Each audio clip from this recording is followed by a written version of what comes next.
Can you guys hear me?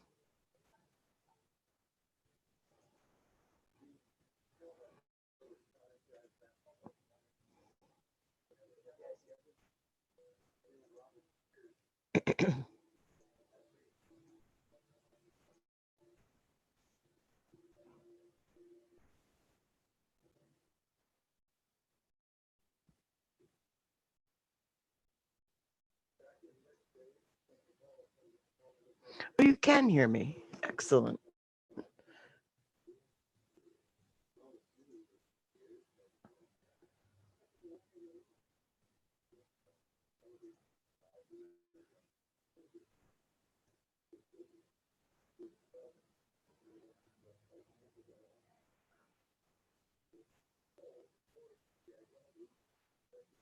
Hang on, I'm getting started a little bit late today. I'm sick, so I'm taking something that knocks me out. uh, so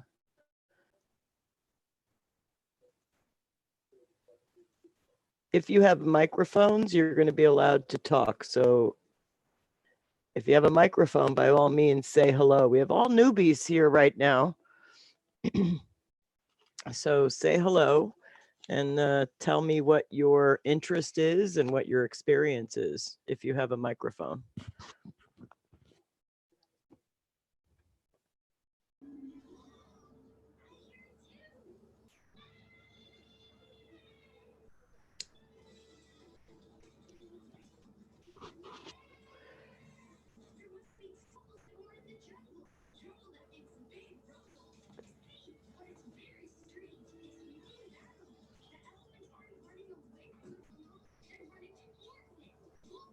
I can't hear anybody. Hello? Oh, I think I just heard someone. Who is that? Is that Imran or Elvis? That's Elvis. Hey, Hello. Elvis, how are you? Hang on, I can't hear you for some reason. You're just not coming in loud. In just a moment.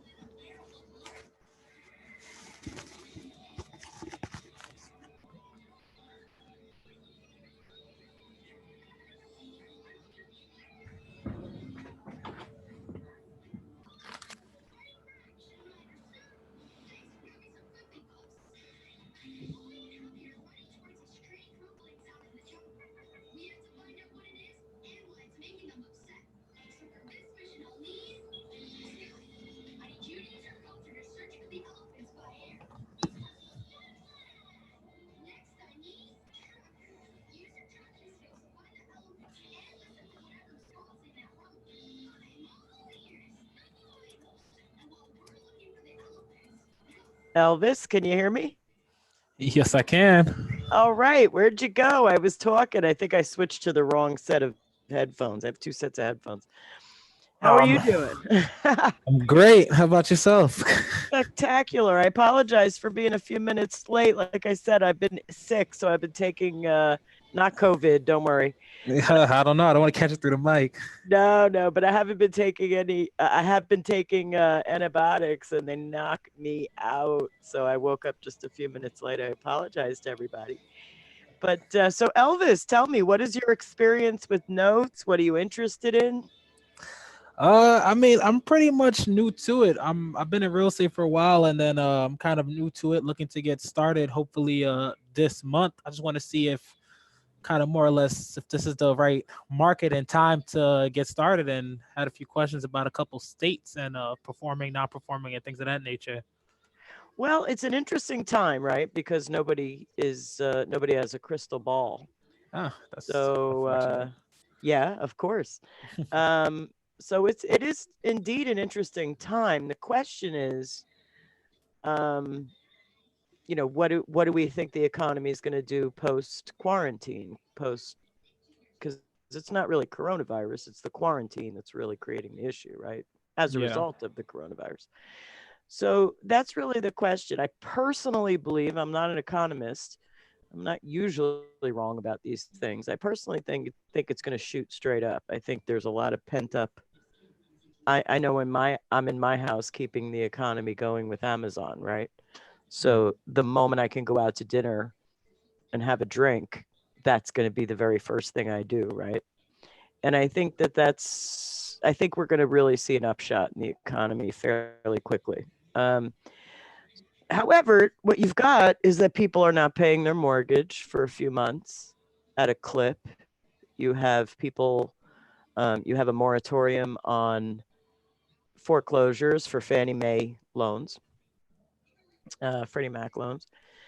So, there's new topics coming up, similarly called there's a new term that's being coined, and that new term is silent seconds, which turns your second into a third. Are you interested in firsts or seconds, do you think?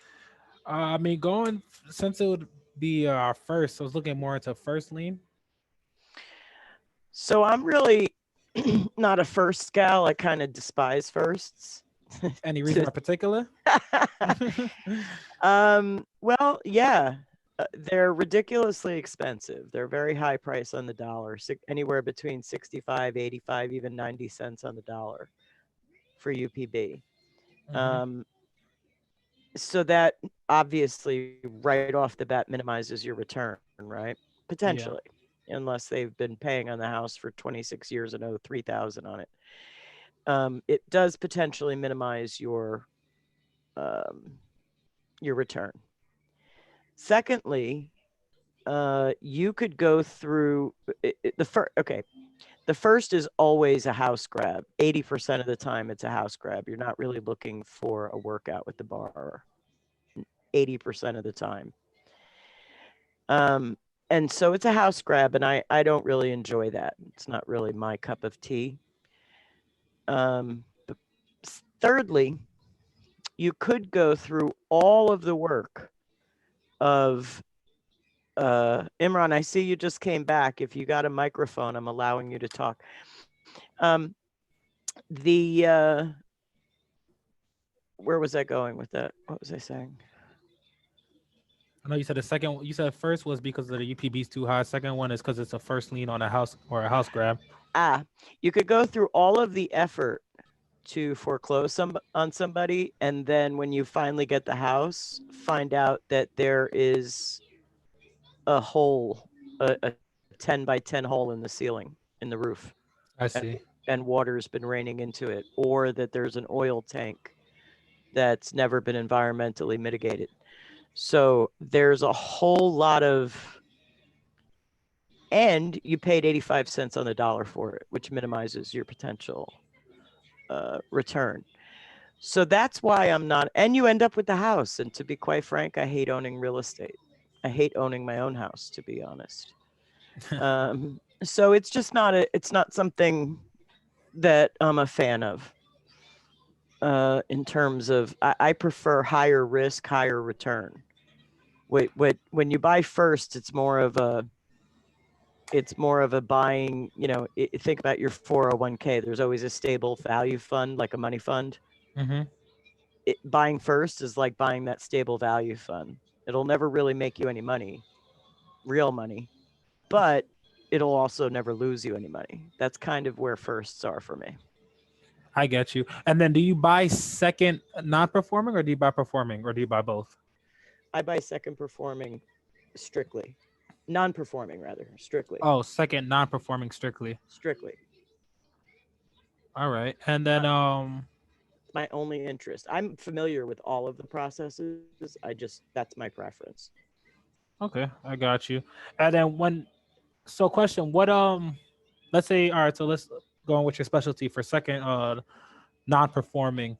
So if it was like let's say it's a group of us beginners, where would you suggest to start to kind of get that practice? Would you suggest to start with a non-performer to get the kind of the full grunt of the experience, or would you suggest like going with a performing I would first? I got to be honest. I would always suggest a non-performer because a performer is largely passive income. You buy it from somebody, you board it with a servicer, and you start collecting money. It's not really much to it. Yeah. It's a ridiculously passive investment. You're not going to learn anything from doing that. You buy a performer, what are you going to learn? Yeah, just how to collect a paycheck, which is, it's a good strategy. There's no listen. I got no problem with mailbox money. Literally none.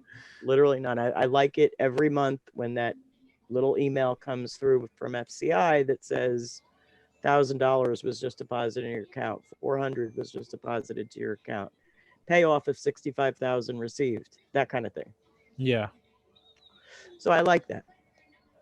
So I- I'm a fan of that, but I'm a fan of creating that value, right? mm, Because the flip side of buying performers, they're not 65 cents on the dollar. They're not 85 cents on the dollar.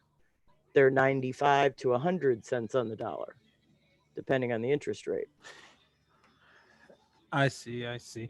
Do you think with the state of the market now, you think there's going to be deals opening up on performer loans? Like, do you think you're going to see like banks trying to get kind of get more funds and release Trying to loans? create liquidity. Yeah, create liquidity and release loans for 50 cents on a dollar or something of that nature. I mean, potentially, it depends on the size of the bank. I don't see the big five doing a lot of that. Mm-hmm. Maybe some small community banks might be doing that, but I don't see a ton of that. And in the big five, which is where most of the mortgages are held. So, I mean, small banks have mortgages too. Don't get me wrong. It's not what I'm saying. I'm just talking about numbers. I see. All right. And then what platform do you use to get your notes? Do you use like a platform? Do you have a broker? No, no, we have an asset manager who's a partner at PAC, and he's got all kinds of connections, and we're part of a couple of investor groups and things like that. So we don't actually use trade desks. I got you. We do other things, I see. That makes sense. I mean, which is always what I suggest to new people who don't have, to be quite frank, it's interesting. I get a lot of questions from newbies who, they have 10 or $15,000 to spend and they heard about this. And you're only going to get a couple loans for that, maybe one, maybe two. hmm And if you're buying first, you may not even ever get one, um, depending on where you buy. So, what I always tell people, if you're in that category, what you should do is go out, reach out to other newbies, right? And pull your funds because that's where you're going to be able to have some buying power and you're going to be able to get that price point down. If you're buying one or two notes with $15,000, you're going to pay a higher price point than, say, me, who's spending 400,000. I'm going to get a lower price point because I'm buying in bulk. Does that make sense?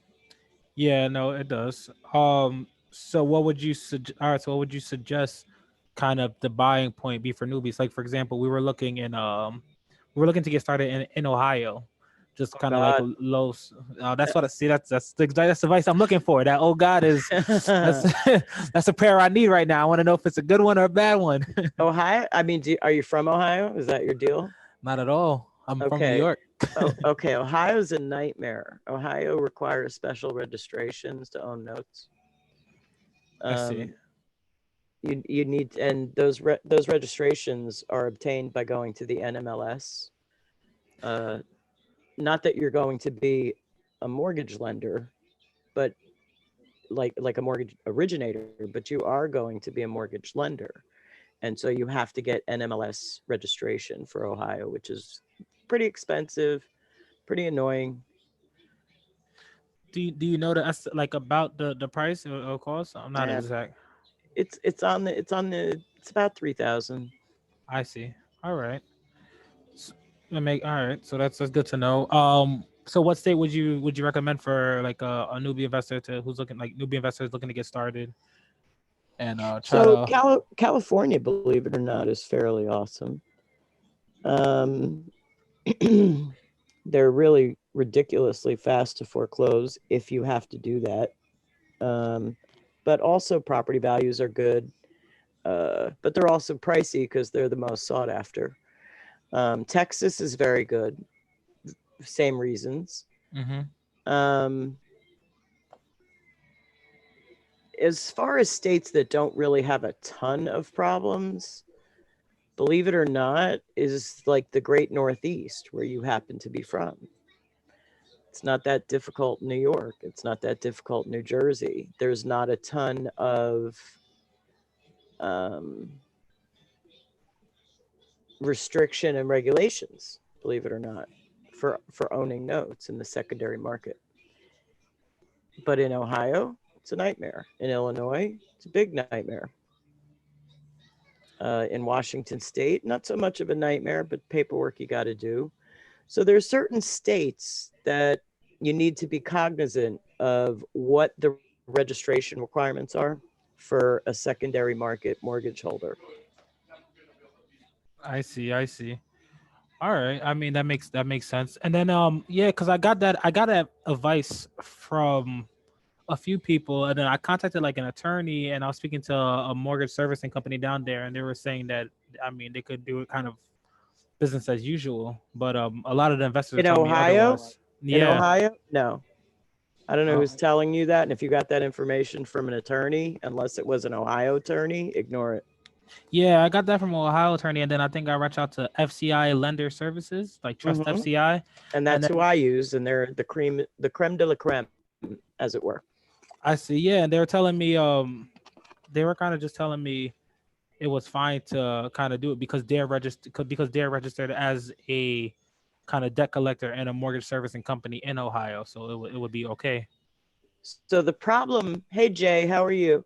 So the problem is not so much that your servicer be registered.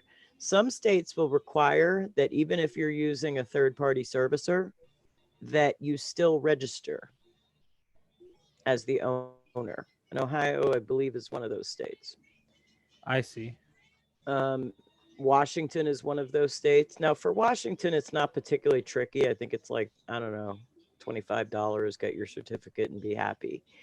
But in Ohio, you have to do it through the NMLS. So there's a lot of different, that's the whole point. You have to remember there's a difference between the owner of the note and the servicer of the note. So when you're looking up those regulations for secondary market mortgage owners, you need to Mm-hmm. be aware of what are the rules for your servicer and what are the rules for you as the owner. If it's a state where the servicer has to have the setup, then you're fine, then you're gold. Then there's nothing you have to do. But then you have to board the loan with your servicer the moment you buy it. I don't do that. I service my own notes until the point that they're working. The moment they're performing, that's when they get boarded with a servicer. I see. Okay, so that all right, so that makes sense. And then so for example, for you service your own loans. Right. Okay, Until they're performing. I don't collect any money directly from borrowers. The moment they're performing, they get boarded with a servicer. I see. All right, and is that why that you had to register for? I mean, for certain states, or is it just No, like I said to you, remember, keep in mind there's a difference between your servicer and you as the owner. In yeah? some states, even if you have a servicer, you as the owner still have to be registered. Okay, Does that make sense? yeah, no, it makes sense. So when you go look up what are the requirements to be a secondary mortgage owner in that state, you need to be cognizant of two facets. The first facet being what are the requirements for your servicer, and what are the requirements for you, if any. If none, you're gold. But then remember, the moment you buy it, you got to board it. Okay, I'm just jotting that down. And that's going to be expensive. If you board every loan that you buy, Yeah, it's going to be expensive because to board a non performer, as example with FCI, is $85 a month on a note you may never make a dollar on. yeah. No, And I've seen that. if you have 5 notes, that's $500 almost every month that you may never make a dollar on. You see what I'm saying? Yeah, no, definitely. It's an expense that adds up quick. Right. So that's why you should be cognizant of where you're buying your notes, what the rules and regulations are, and what you're prepared to deal with. That's Yeah, why we service our own notes till until they're performing, and then we board them with FCI, and then it's $15 a month on money that's coming in. I see. All right. No, that makes sense. And then, well, for the requirements for the servicer and for ourselves, is there like a site or something like that we could check? Um, what I do is I just when I think I have a problem, I just start Googling. I'm good at research, so I Google, figure things out for myself. What you could do is you could go to the NMLS, but you have to remember they have an interest in making you sign up for all 50 states. So you have to take that with a grain of salt. Just a good Google search, requirements for secondary mortgage market. Um, Google that for any state you're into, Hmm. and that's how you can find out. Unless you already know, you've already heard what you know somebody already told you about, say, Ohio, or say Washington, or say Illinois. Yeah. No, I see. I got you. All And you right. verified it. And you verified it because a lot of people will tell you sketchy information. You need to verify anything, even stuff I'm telling you. You need to verify it because if you take something I say as gospel and go with it and get in trouble later, I don't want to hear about it. I No, mean, I hear you. you know what I'm saying? That's up to you. No, definitely, definitely. Yeah, I mean, I've been asking that question for Ohio for a while, but it's good to kind of have a good list now between California, Texas. Texas, I knew was a good state. I knew Texas was like a landlord state to begin with. New York, I'm actually surprised about. Even living in the tri-state area, I know how the laws are here, but I New call it Jersey the kind of Great makes. Northeast in a derogatory way. I'm from New Jersey. I live in New Jersey, so Yeah, there's a lot, it, lot it's going on up here. it's a nightmare here. Yeah. Um. It's a nightmare here. It takes years and years and years to foreclose if you have to do it. It's just a nightmare. Yeah. No, definitely. And then question, do you keep like a set of reserves for for the loans you're servicing or anything like that? What do you mean reserves? Like insurance?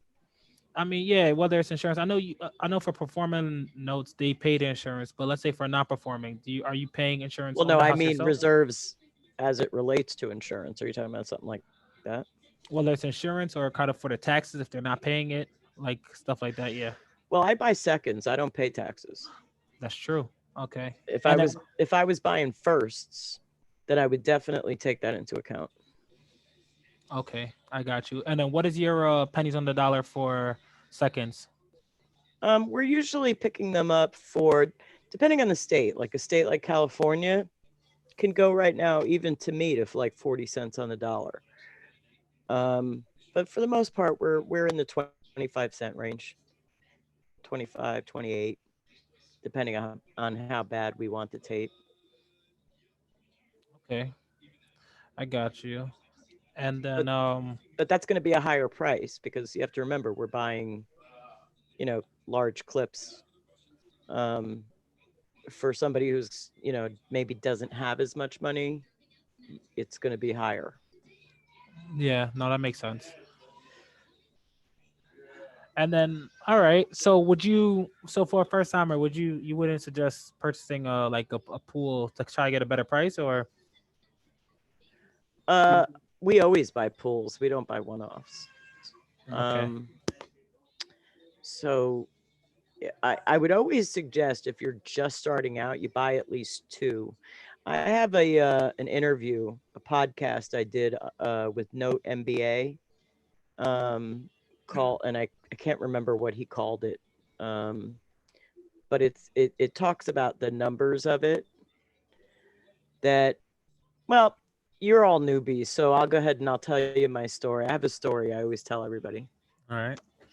When my partner and I first got started in this business, we were originally getting into house flipping. That was kind of the trendy thing. And my Kathy, my business partner, watched a lot of HGTV and was interested in doing. Oh, it looks like we have sisters on here. That's awesome. Um, uh, so it was, that's what we were going to do because that's what was trending. HGTV had a new TV show every other month with a new host of how to do it, blah, blah, blah, blah, blah. So while we were on one of those bus tours where you go and look at a bunch of houses on the market and you do your little review and blah, blah, blah, blah, blah, somebody whispered non-performing notes in my ear. So we started listening to that. So we went to about five, that's a lie, three meetups. And at the end of the third meetup, we walked up to the guy running the meetup and said, we want to buy a couple notes. We were just ready, right? So we went in, we bought for, I think it was 9,400. Sometimes I think it's 9,100, somewhere in that range. We bought two notes. And at the time, this was back in 2011, at the time we were getting stuff for like 10 cents on the dollar. So that 9,400 bought us 52,000 of UPB, right? Two notes, each one around 26,000. One in Kansas, one in Kentucky. Overland and Louisville, if I remember correctly. Anyway, we didn't know how we were going to structure our business yet. We were like, we had literally just been to three meetups. We had no idea how we were going to do anything. So our original thought was, all right, Kath, you take one note and I'll take one note, and we'll each call our borrower and see how it goes. So she called her, I called my borrower first, actually.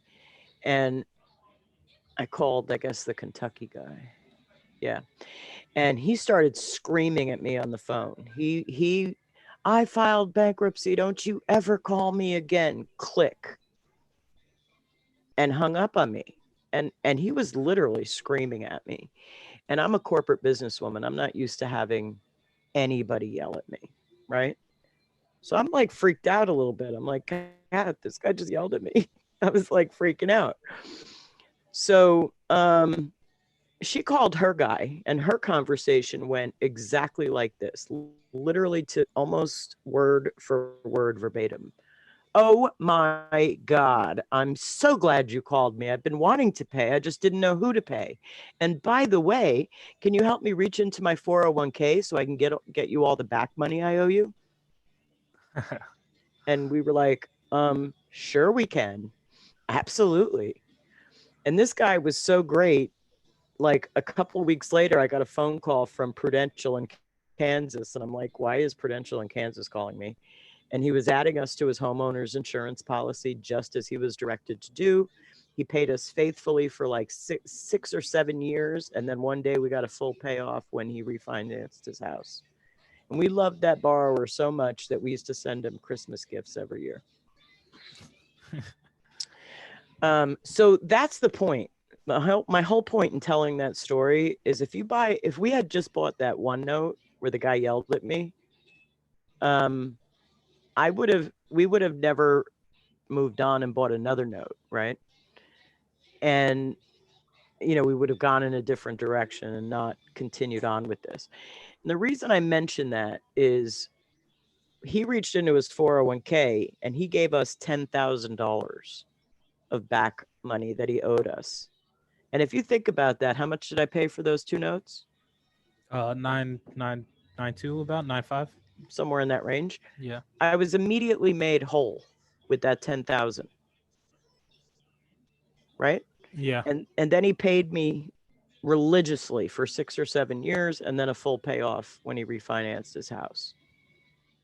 Now, bear in mind, now I have that second note. What did I do with that second note? I sold it to another investor for 7,500. So those two notes were a winner all the way around. Now the only reason, bear in mind, I sold it is I just was never used to being yelled at, and I just didn't know what to do. I was just like really upset. I was like, nobody has ever yelled at me like that before. I'm a businesswoman. People don't yell at me. You know what I mean? No, that makes sense coming from corporate to kind of debt collection, Uh, more or less. right, right, right. Just wasn't used to it. Today that would be a different story, but back then I was just like, and but we sold it to another investor and made 7,500. So that deal all the way around, total win, total win. No, definitely. I mean, makes sense. That's something actually to look into, for sure. And how's Kentucky as a state? Um, I know price points are a little bit lower in the sense where it's kind of the value of homes are a little lower. right, right. And it's great. To be quite frank, it's perfectly fine. All right. And then what about, do you have any experience with partials? Partials are kind of a. This is gonna sound bad, and I'm sorry, but it's kind of a newbie endeavor. All right, it's good to know. Uh, it's not something. Of course, I know about them. It's just not something we do. I see. It's something that you do when you need to increase your liquidity. Got you. All So, right. if you want to know about partials, the person to find out about partials specifically, the deets would be Donna Bauer, I guess. That's sort of her shtick. Mm-hmm. But it's kind of like I said, it's something you do as a newbie when you want. After you buy a non-performer, you get it performing to sell off the first 5 years of the payments, and then get some money back so you can turn it over and buy more notes. Yeah, that makes sense to increase liquidity. And then just I mean to kind of circle back, what did you those first two notes you bought? Those were first position. No, they were second. Also, those are second positions, and then okay, so they were second position, non performing, and then you got them back to performing, and they paid back that. All right, that makes Well, I sense. got one of them back to Yeah, performing. The other one I sold to an investor. makes sense. Makes sense. Now, I have purchased firsts, so I'm fully versed on firsts. I just don't like firsts because I end up with the property, and the last thing I want is a property in BFE, Indiana. Yeah, You know what I mean? yeah, I get you. I That's mean, a not a favorite visiting place. well, I'm just using that as an example, but I don't want to own a property in Alabama or Michigan or Wyoming. I just don't want to. No, I get you. I get you. I don't need, like I told you, I don't even like owning my own home. It's kind of annoying. So it's definitely not spectacular owning it in another state. But that's just me. If that's something you're comfortable with, by all means, go for it. No, definitely. That makes sense. And then do you have like certain steps that you take place that you take for due diligence? Oh, due diligence is where it's at. All Yeah, money is made on the purchase. All money is made on the purchase. There's no better way to put it other than that. Um, Due diligence is huge. We divide it into 5 sections. The first section is we do a monetary analysis of what the potential return on that note is. In other words, what is the CLTV? What is the first? Um, how much money do we think we can make? If it's not a good note, we don't even bother looking at it any further. So it's always a mathematical analysis first. I see. And Um, CLTV, is that collateral value? Just so I'm clear. no, that's combined loan to value. Bear in Combined mind, loan to okay. bear in mind we're buying seconds, so we care about how much the first is. Okay. And also, hey Han, also if it's current or delinquent, right? So that's going to affect the price. If it's delinquent 90 the first, that's going to not be a note that I'm going to spend 40 cents for unless the CLTV is like 60%, and then I don't care. I see. I Um, see. right? So it's going to be how much money I think I can make, CLTV, and the status of the first. That's all part of the initial monetary considerations. Then you're going to also need to think about doing title searches to Mhm. ensure that this is, in fact, a second position valid lien. Um, Do you do title searches for both? I mean, I know we're talking not performing here, but do you do title search for both performing and non-performing loans? well, I don't buy performing, I only buy non performing. Okay. Um, but I do the title searches myself. Oh, all right. I would never, again, here's the thing, just so you know, everything you hear coming from me comes from the position that I'm a cheap date, Gotcha. right? I'm a very cheap date. The least amount of money I could spend, the happier I am. So, do I pay Pro Title to do an $85 title search on a note I may never buy, or do I do it myself? I always do it myself. Gotcha. So the next thing we do is credit reports, credit worthiness. Do we think they have the ability to pay us back? Then we do skip tracing through TLO. So we can find out, occupancy, additional phone numbers, potential email addresses, that kind of thing. And the last thing we do is verify ownership through the tax assessor's office. Those are the 5 steps of due diligence that we take. But bear in mind, we don't do it on the whole tape. We pick the first mathematical analysis, that first step, we only do like the top 5. If we like all 5, then we'll go on and do 5 more. If we like those 5, maybe we'll do 5 more. So we don't do the whole tape all in one shot. At a certain point, we even stop and say, all right, I know there's 50 notes on the tape. I've only done due diligence on 35, but I'm willing to take those other 15 along with the rest because there's so many winners in here. Do you understand what I'm saying? Yeah. No, that makes sense because I mean, you only need a X amount to win to kind of get it to get your money back plus profit. Correct. And that's what my podcast on Note MBA talks about. Talks about seconds being a number game. If you buy 10 seconds and 3 of them turn out to be losers, like you're never going to make $1 on them, kind of doesn't matter because you make so much money on the other 7. The return is so intense on the other 7. Those 3 actually turn into an asset for you too because they become your tax offset, your tax loss. I see. Yeah, that makes sense. Now, if you bought 2 firsts, very expensive price on high UPBs, one loses and one wins, guess what happened? You lost all Yeah, the way around. You just lost.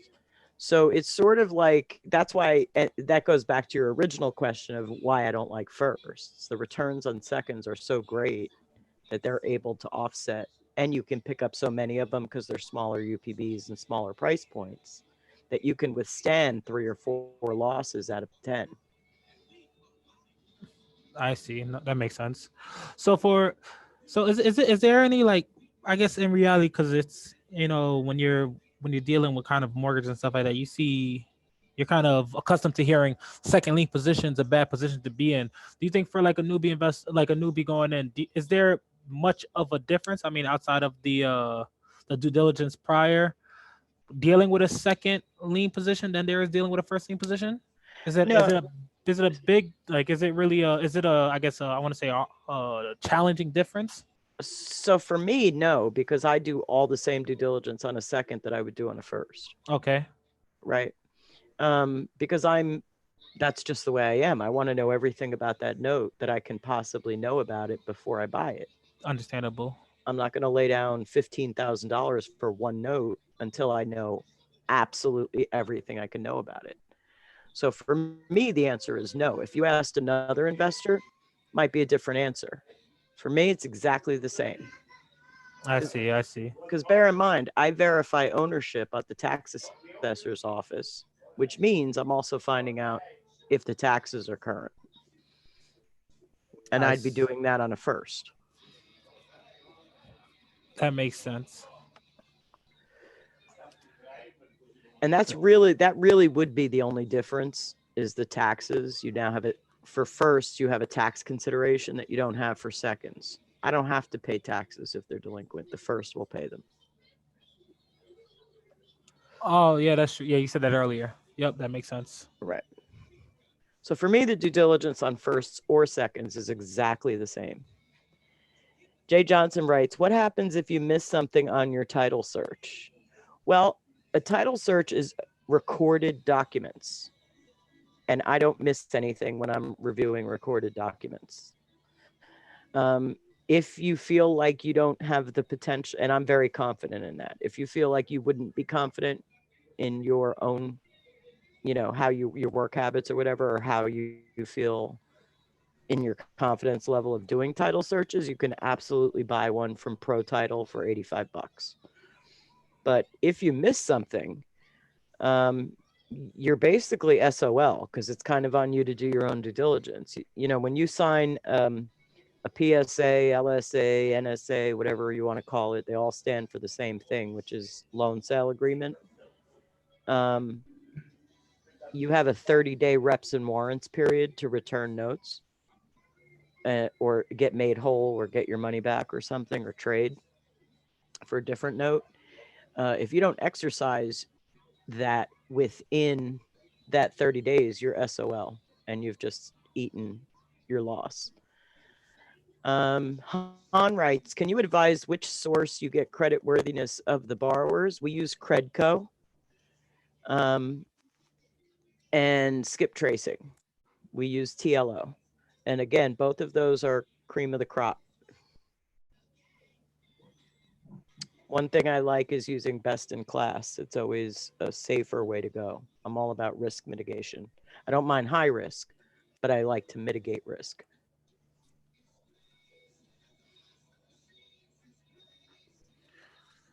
Can you text the company names here? I'll write them over in the chat because I think everybody else can see the chat. You can actually, Han, if you type your question in the chat, that would be actually, I think, maybe a little bit better. How are you tonight, Han?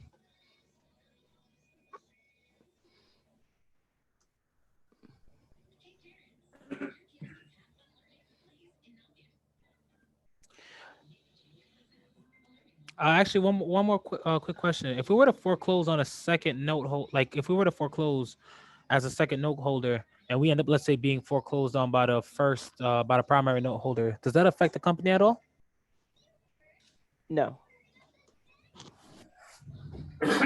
that's actually a strategy to employ.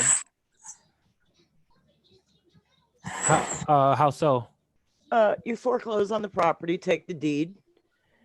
No, Han, I can't hear you even a little bit. Um, did I unmute you? Oh, try it again. Try talking to me, Han. Hello, can you hear There me? you are. Now I can hear you. Oh my god. Okay, thank you. When you first came in, I didn't hit the allow to talk. I'm sorry about that. Yeah, I've been talking, but I recognize that no one respond to Yeah, my no, I question. apologize. I'm glad No to see you. problem. Thank you. Back to what you were asking for just a second there, Elvis. What was the topic? Basically, so let's say we were to foreclose as second note holder, and then the first lien holder ends up foreclosing Ah, on us. How does it affect the business? Like, does right, it give us right, a right. bad company name or anything like that? Does it affect our business credit? Anything Right, like right, that? right, right, right. Well, first of all, when you first open your LLC, by the way, Jay says hello to everybody. I wish you would get a mic, Jay. You are so personable and you are so wanting to talk. I wish you'd get a mic. Um, I love Jay. He always wants to talk, but he just doesn't talk. Jay's a great name. I know. I know. It's like my pseudonym, and actually, I love it. Um, so back to this. If you foreclose on a property from second position, you take the deed. A way that you can make money is that you can throw a tenant in the property and collect rent and allow the first Mm-hmm. to foreclose on you, right? So Hmm. now enter your question, is there a derogatory hit for doing something like that? The answer is no. First of all, credit score. you're going to open a small LLC to start this business. And by the way, you should mute yourself. You have some loud stuff going on in the background when you're not talking. Elvis. That's not me. It's really? No. Oh, you don't have like a TV going on or a kid or somebody? Oh, probably. So maybe it was. I'll mute it. Yeah. Um, so what's happening is when you first start your LLC, your Dun and Bradstreet is the organization that provides credit worthiness scores for business. You're not going to have a Dun and Bradstreet score. You're not going to have a credit score for your company. You may have a private credit score that you're using to open a credit card in your company name, but that's not going to affect you. And it's not going to affect you personally. So the answer to your question is no. If you let the first foreclose on you, it doesn't adversely affect you. They're foreclosing on your company. It's no big deal. I see. All right. Makes sense.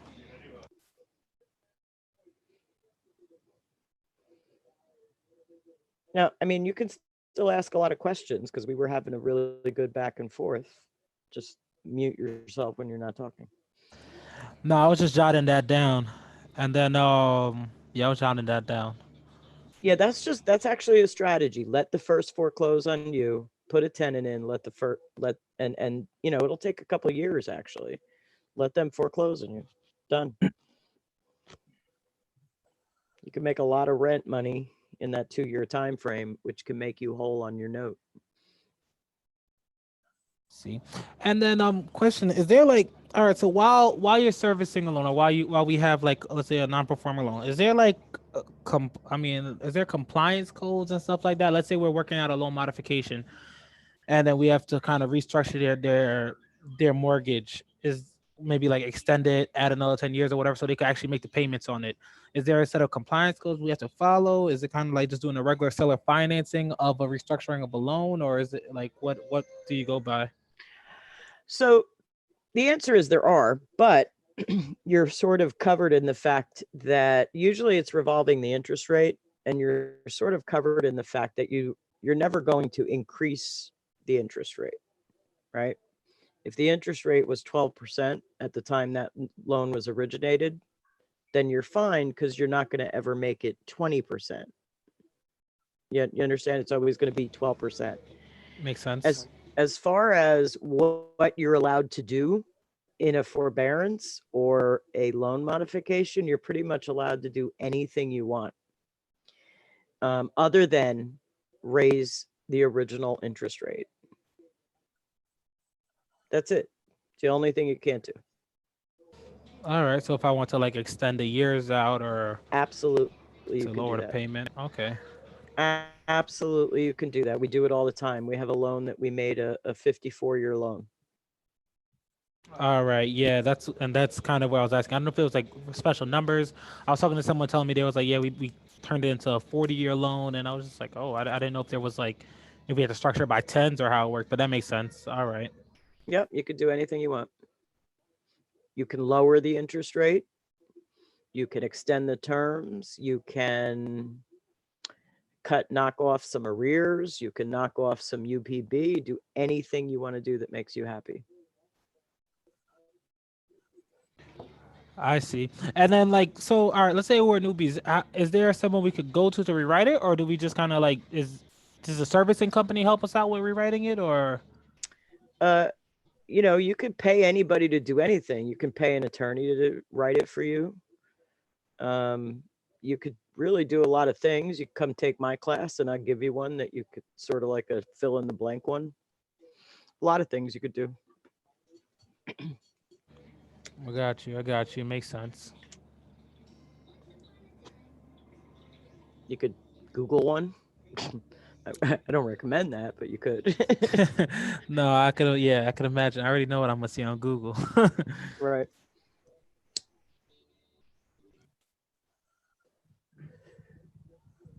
Yeah, one of the things, if you take my class, I give you my full forms library.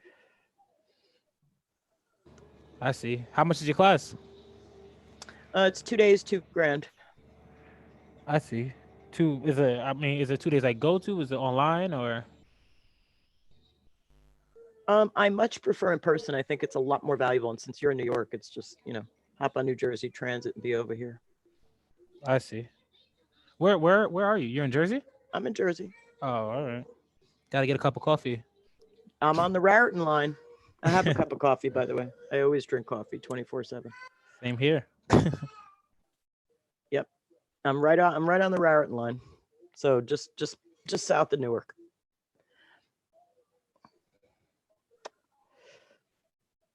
But back to what this is about. There's a lot of different things you can do. You're open. You can even say as a gift, you know what? You're awesome. I've had a great, relationship with you. I'm going to write off the last 10,000 you owe me and close the loan. You could do anything you want. You now own that note. The only thing you cannot do is raise the interest rate and minimize the terms. Can't minimize the terms either. Makes sense. So if they have 24 years left, you can go higher than 24. You just can't go lower than 24. Another thing people talk about, you can't ever add on UPB or raise the UPB. That's actually false, because let's say you're delinquent on the bank and you're delinquent $15,000, right? And so your current UPB is 65,000. What if I lend you the 15,000 you owe me? I can now make the UPB 80,000 because I have now lent you an additional 15,000. I can't tack that 15,000 on the arrears because I just lent it to you, but I can raise the UPB because I just lent you what you owe me. Wait, can you explain? Can you explain that one more time? A lot of people make the mistake in saying that you can't ever raise the UPB. And the answer is you can. So go back to my example. Let's say your current UPB is 65,000, but you're 15,000 delinquent. You owe me 15 grand from past payments you didn't make, right? And past interest you didn't make. So I can basically say to you, all right, I'll lend you that 15,000 that you owe me. And now your UPB is 80,000. You understand? Yeah, that makes sense. So you take the 15,000 based off the back payment, and you put it onto the remaining balance because it has to be paid back regardless. Well, I'm lending you money to pay me. So by doing that, I'm raising the UPB to 80,000 from 65. However, that goes against what I normally do, which is tack the arrears on to the end of the note. So so you can do one or the other. You can either raise the UPB, like lend that person the money they owe you, or you can collect the arrears themselves later in a different time. So that's you can do one or the other. You can't do both. You can't lend somebody 15,000 to pay you up their UPB to 80 and then also put the 15,000 on the back end. Can't do that. All right, I got you. I have question for that. Go ahead, huh? So, if so, that is, what is your advice on which one will be, I mean, better in terms of like tax benefits? Because you can write up some tax, right? If So you, the tax benefit is for the borrower, not you. What we normally do, they get tax breaks on the interest they pay, not you. So what I normally do is put the arrears on the back end. I don't raise UPBs. I keep the UPB exactly what it was when I bought it, and I tack on the arrears to the end and on a 0% loan. I very rarely forgive arrears, but I do it at a 0% loan. That's my way of helping the borrower. got you. Imran has his hand up. or her hand up. Yeah, it's him.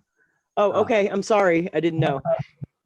Go ahead. yeah, no, we have never met, and I I somehow found out about your organization or your company. Oh, Um, good. I'm glad. so and Where'd you just find us? um, on the internet. Oh, I've been fantastic. doing a lot of webinars these days. And I have been doing notes. I do non-performing second full time, doing it for like 6, 7 years now. I Ah, so believe you're not a newbie at all. no, I'm not a newbie, but I just found out and I'm like, okay, let me go to the webinar and talk and network. I want to know more people in the business network, and Cool. we always learn something new. How's the business treated you in the 6 to 7 years you've been doing it? I like it so much that that's all I do. Yeah, it's all I do too. Yeah. I should connect you with Al, who's our asset manager. Okay, so And I'll talk to you about Al. He has an Italian last name, right? Sansoni. Yep, he's a full-on Guido. So I am trying to remember his name because I met him in Las Vegas Oh, you did? Oh, you must have met me too then.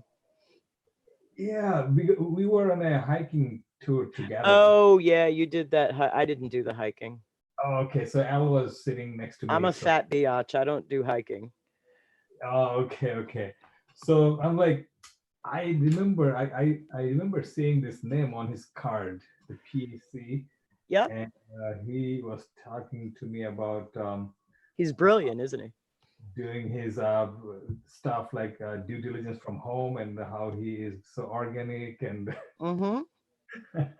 yeah. So Yeah, Al is the strangest dichotomy of all aspects of life. He's organic, grows all his own food, yep, um, and which he would lead you to believe that he was like, uh, he also happily has guns. He's a strange dichotomy of a lot of things.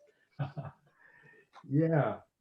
Yeah, so nice. So yeah, and when I met him, I was wondering, who this company is because he was saying, he works with some other investor, works for a company. He does the due diligence, and I'm like, I wanted to know the company, but I never got through. Well, we all do the due diligence. His part is the skip tracing. We each have a piece that we do. We have 4 partners. Oh, okay. His piece is the skip tracing. I do title searches. The other Kathy does credit reports.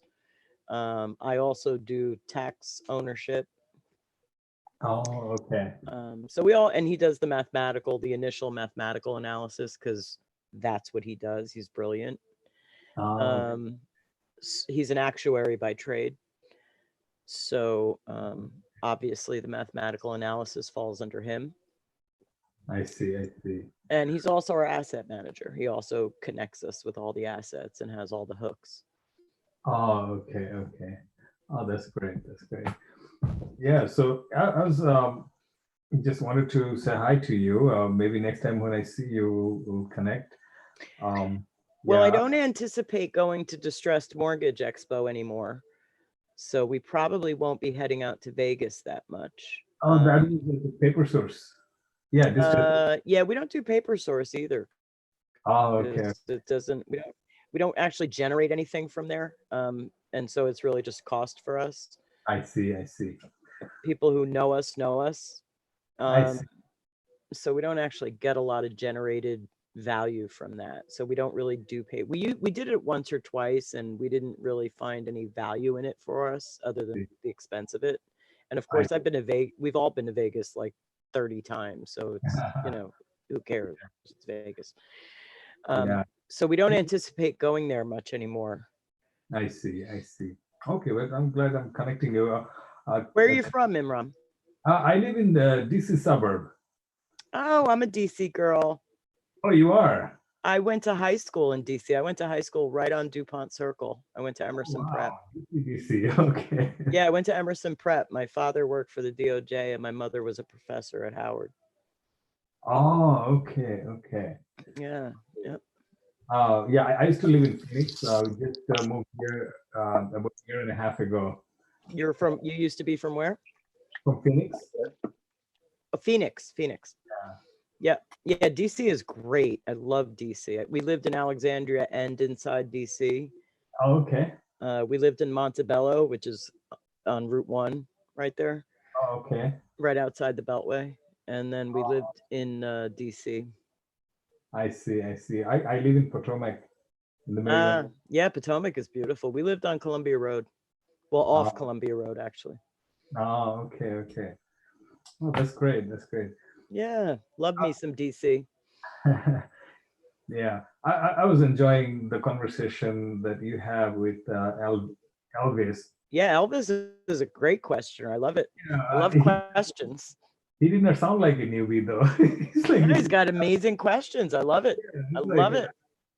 6 years ago or 7 years ago, I would not be able to ask those questions. I'm like, he knows some this game. Yeah, no, and I like it when somebody is forceful in asking questions because they're asking questions that other people are thinking of, but maybe too Definitely, shy yeah. to ask, you know. I enjoyed it because that his questions, raised new questions in me to ask you. Yes, quite right, quite right. How have you been finding the new regulations state to state? Annoying or what? Oh, the about for us as a note investor. Yeah, as note owners, right? Actually, so I was listening to you about the Ohio. I have a couple of loans in Ohio that are ongoing right now, and I am actually both of them worked out, but they started paying. But before that, I heard that new rule in Ohio, so I reached out to my attorneys, and what I was told that the new rule is about sending a second lien notice on top of all the paperwork they used to do all the notices. Yeah, So there is a special Ohio letter. That's true. yeah, second lien notice, but nobody told me that I have to get a license in Ohio. Um, Yeah, there's a so lot of things out there that are brandy spanky new. In Illinois, you're only allowed to do 3 transactions a year. So yeah, that's new. Also in Illinois, if you're in the secondary market, unless you have pay history, you can't foreclose. yeah, Oh, that's very interesting, huh? And I know that it's in Georgia as well. Georgia, you have to, I mean, have the license as well. Otherwise, you just invest by your, I mean, as individual up to 5 notes a year. In I just talked Georgia, to, yeah, yeah, I yeah, just talked to the lawyer like last week regarding that. yeah. There's a lot of annoying stuff coming out, brand new things. North Carolina. Also, everybody remember, any home that you're foreclosing on, you need to find out if there's a registration requirement. Um, in order to keep communities happy and pretty, after 2008 and entire neighborhoods went into a foreclosure, that a lot of um, cities and counties came up with, and this is kind of at the city level actually, came up with plans that or requirements that you have to register a property as a foreclosure. Um, for example, Swedesboro, New Jersey, you have to register properties.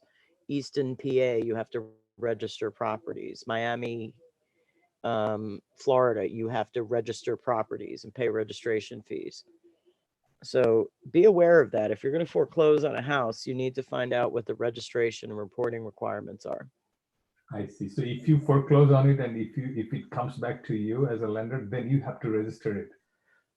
Well, exactly right, because if you're doing the foreclosure, if the first is foreclosing, they have to pay the registration fees. Whoever's doing the foreclosure has to do the registration. And that's both that second and first lien holder, right? Right. If the second is foreclosing, they have to do the registration. If the first is The foreclosing, they have to do the registration. And the registration is saying that I am going to foreclose.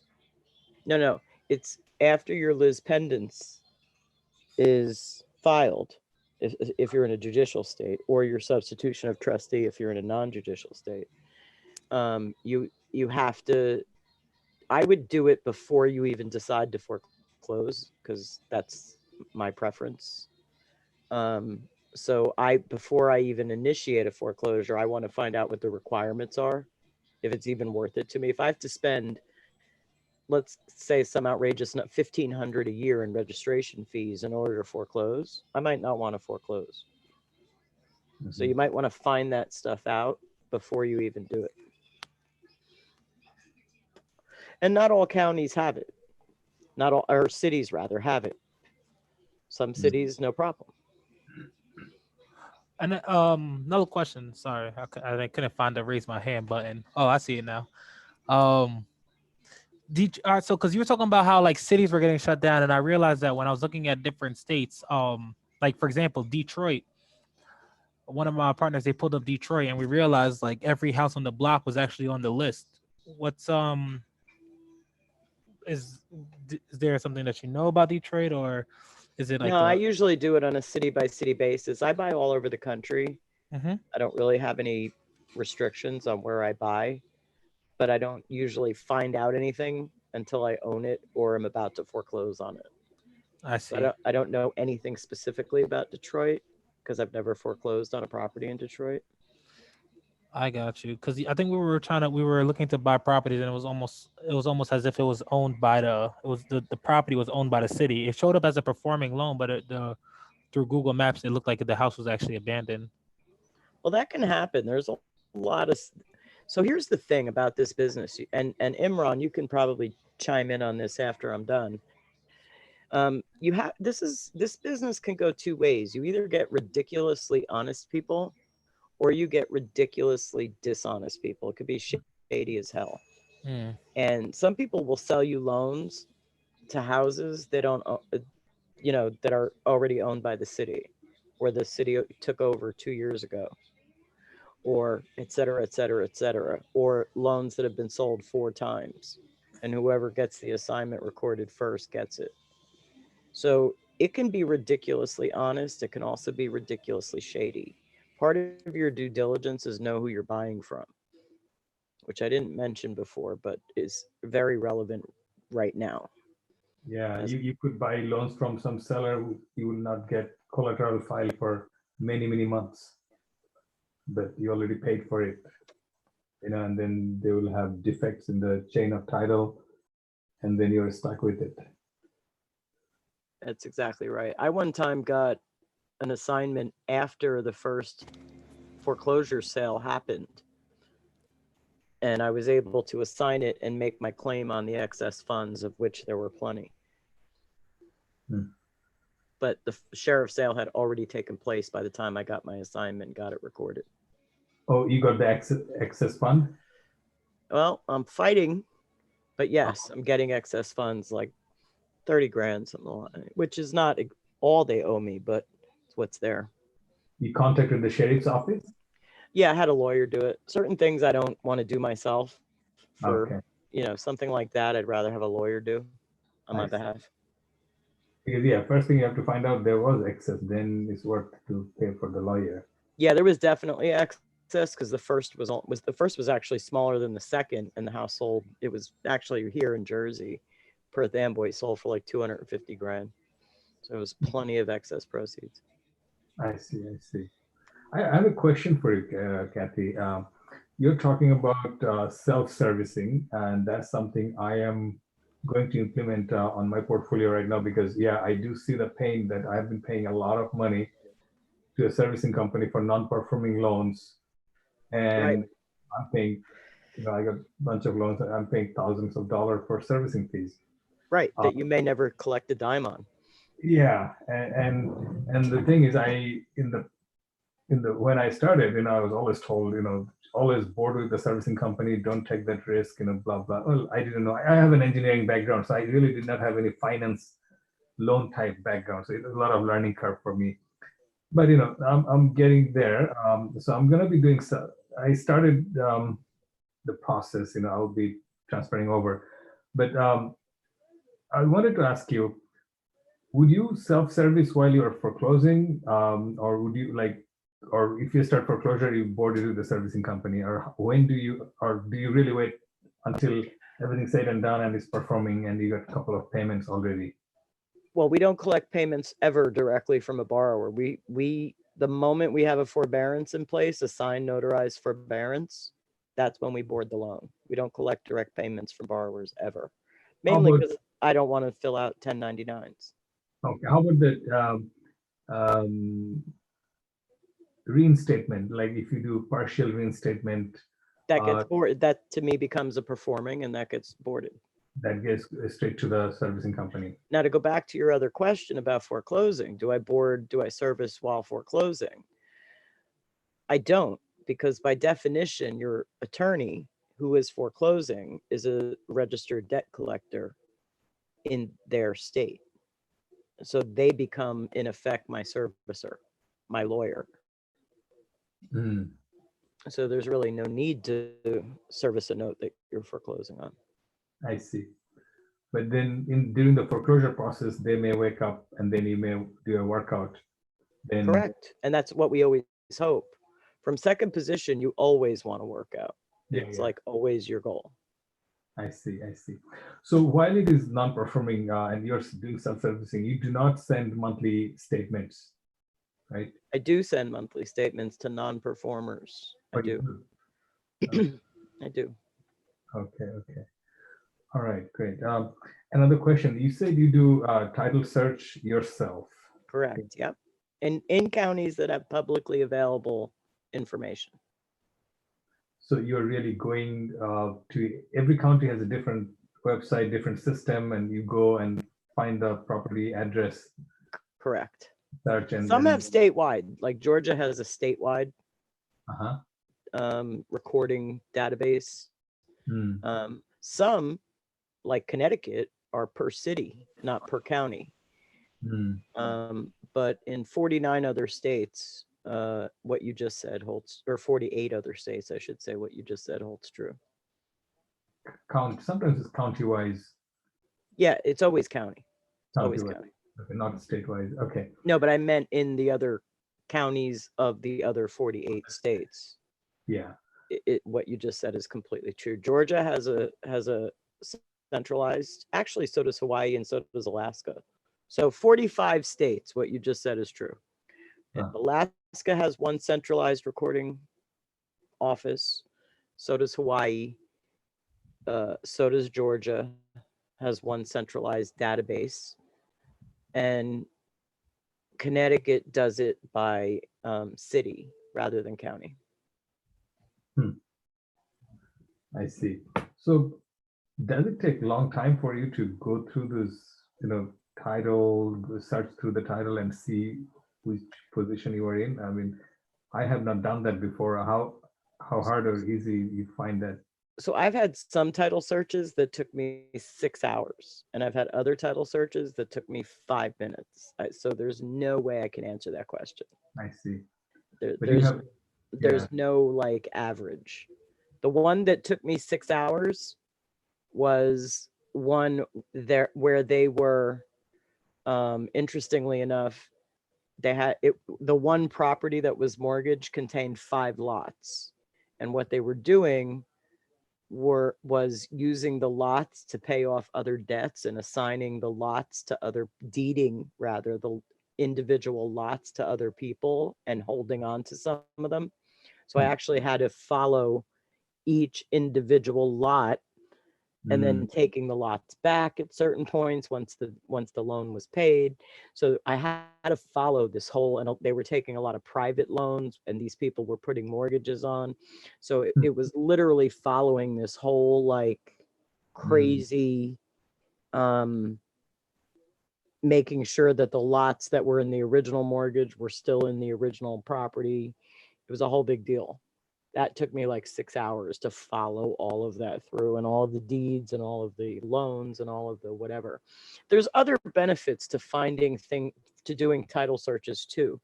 Some counties will put, in addition to the recorded documents, will also put criminal records. Like I found out one of our borrowers was a pedophile through court records, criminal records. So when I put the name, because when you do a title search, you start with the name. So I put the name in and return not only recorded documents, but also criminal records, court records. Sometimes you find out interesting information, like one of the loans we were considering buying, we ended up skipping the tape. But but one of the loans we were considering buying, I found out that the woman was using her home as a nursing home with like 4 nursing home tenants. She had a 5-bedroom house and 4 of them were for nursing home tenants. So clearly she didn't want to lose her home because it was also her business. So you find interesting things out sometimes by doing, depending on the information the county gives you. So doing title searches has tremendous benefit. So you start by the name and then you go with the property address. You do both. So it depends. It depends on how the county offers the information. Most likely you're going to use the name. I see. Sometimes you're like in New York, for example, you're going to use section, blot, lock, and borough, and you're going to get every document. So it depends. Chicago, you can put in um, a lot number or a tax ID number. I So see. whatever the county offers you as a search opportunity is what you're going to use. 90% of the time, it's going to be the name. I see. Sometimes there might be lien that are attached to him personally and not to the property. Are you how I don't know how to Well, if distinguish. it's not attached to the property, I don't care. I And only care, how do I know it's not attached to the property? I only care about what's attached to the property. I don't care about what's attached to a person. No, I was just saying, I don't know how to. I didn't hear what you said. What'd you say? I don't know how to distinguish them. If I see a lien against his name, how can I tell if it is against his property versus only his name? Because if it references the property, it's going to say that. Oh, it will. Okay. Exactly. It's going to say premises address. It's going to say situs, something along that line. It's going to reference the property specifically. Okay, cool. And with the credit report, you have an account with Credco to pull your own credit report? Correct. Yep. I see. Because I've been relying on the sellers to give me the credit report. I don't have my own. So the problem with that is, what if they give you a credit report that they ran when they first bought the loan? They bought the loan a year ago. Well, no, I make sure it's within 3 months. They have to give me within 3 months or so. Right. So if the seller will always give you credit reports in second position, not necessarily first, but in second position, the seller will always give you credit reports. And that's always the first thing you look for is what is the period of time. If it's not within 3 months, you need to get new ones. But we run our own credit reports as an ongoing basis, right? Like to ongoing maintenance. I see. Like to find out if the first is still current, that kind of thing. So you have an operation. You have like 4 partners. You have office setup operation. We don't have an office. We have a fake office. It's a virtual office. Virtual office. Okay. We all work from home. Okay. Cool. Great. No, thank you for that. I'm one man show. I get joint venture partners and money partners and stuff, but I do it everything myself. But rely on the. So for you, it depends on the size of the tapes you're looking at. If you're looking at a 50-note tape, you're not going to be able to, and you need to put in a bid within a week. You're not going to be able to do your own title searches and all that. Yeah. You know what I'm saying? Yeah. So that's a little bit different. Like, and that's why I say you do your pick the top 5 notes and do your due diligence on those 5 notes. Then do the next, and if they're all good, if those here's an example. Here's why you do that. If you do your due diligence on the top 5 mathematically sound notes on the tape and the due diligence comes back faulty, is there any reason to look at the next 45? No. None. So that's how you look at a 50-note tape in a one-man shop. Pick the top 5, which mathematically make the most sense. Work on those. If those come back clean, then you do another 5. And we usually stop around 35 and say, okay, we're good with the rest of the tape, even if it's junk. So because in the note business, what you think is the shittiest note on earth could turn out to be your biggest hit. Definitely. And what you think is a great note could turn out to be the worst note you've ever owned. Yeah. So when I say we stop at 35 and we're happy to take the other 15, we assume there's some winners in there. Yeah. So that would be my recommendation to you as a one-man shop of how you should do stuff. Mhm.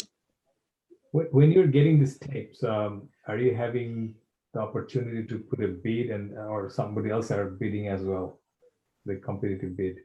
It you know how it works. So sometimes they just give it to us first, and then maybe they'll sell it to us. Sometimes we're bidding against other people. We Mm. never get into a bidding war. We decide on a price, we put in our bid. If we don't win it, great, we move on. Exactly. Yeah. The That's what moment I. the moment you show you're willing to get into a bidding war means you're going to become everybody's go-to buyer. Oh, let me give this tape to Imram. I know he'll play top. Yeah. You know what I'm saying? Yep. No, I have refused to bid. I mean, I've always said, we have a agreed upon price. This is how much we like to pay, whether we take it or leave it, or we work it out. But if it's a bidding that I have to bid against somebody else, I don't want to do it. No, and I'm happy to do it. But I'm only willing to put in X amount of dollars. If this is my bid, this is my bid. If the other person wins it, great. Mhm. More power to them, Yeah. right? Yep. Jay has his hand up. What do you have there, Jay? Type me a question. What do you got? Thank you, Kathy. Oh, my pleasure. You're welcome to chime in anytime you want. I just don't want to leave Yeah, sure. Jay hanging. Han, Jay wants to know what state you're in. I'm in Florida right now. She's in Florida. Mhm. So Jay writes, when you do the title searches, do you obtain title insurance? In second position, no. No. That's like $800 to get a title or maybe that's excessive depending on the state you're in. Some states can be 200. But why would I buy title insurance? I'm doing my own title searches. I'm not using a title search company. So if I'm going to use an actual title search company, number one, that's really expensive. And number two, the policy can often be cheaper than the actual title search. Um, but I do my own title searches. I don't get insurance on them.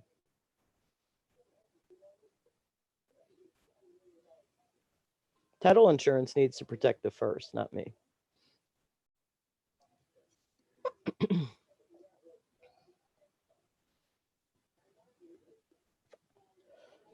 That's not to say you can't win a case against a faulty title report from a title company.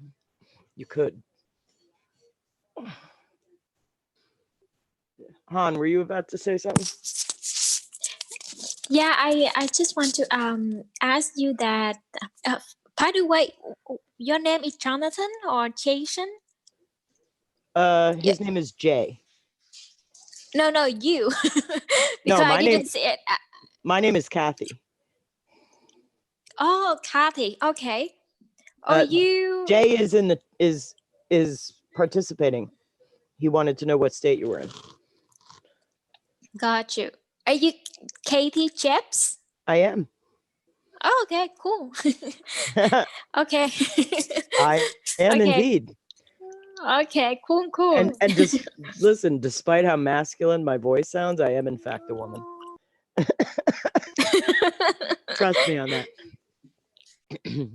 When I was married, my husband was ridiculously incapable of handling business of any kind.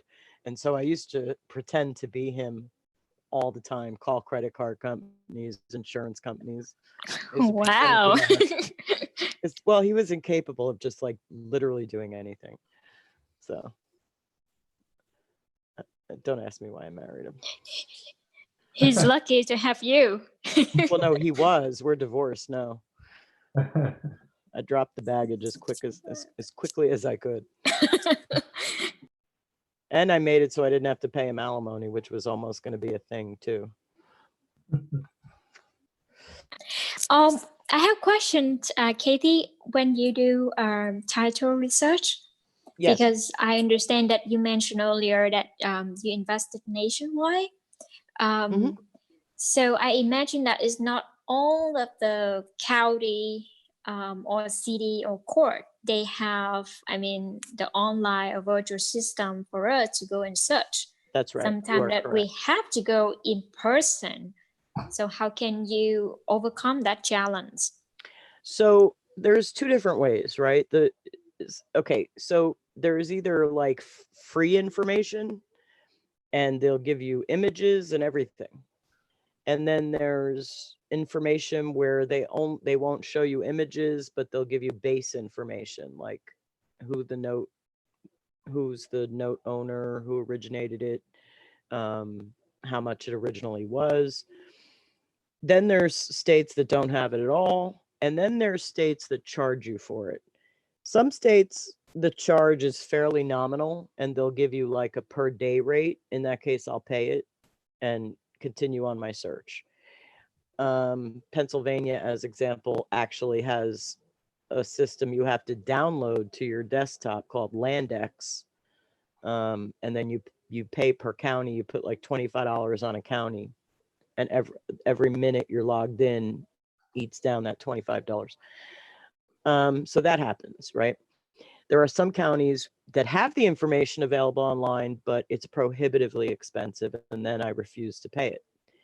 So, in answer to your question, in the event that it's either not available online or it's useless in what they give you, like Georgia is largely useless what they give you, um, or it's prohibitively expensive to get the data, I'll do one of two things. The first answer is if it's a note that I think is ridiculously profitable and I'm really, really interested in, I'll order a title search from Pro Title USA. If it's a note that I don't really care so much about, I'll just mark it as unable to obtain information, and we rely on the rest of the due diligence.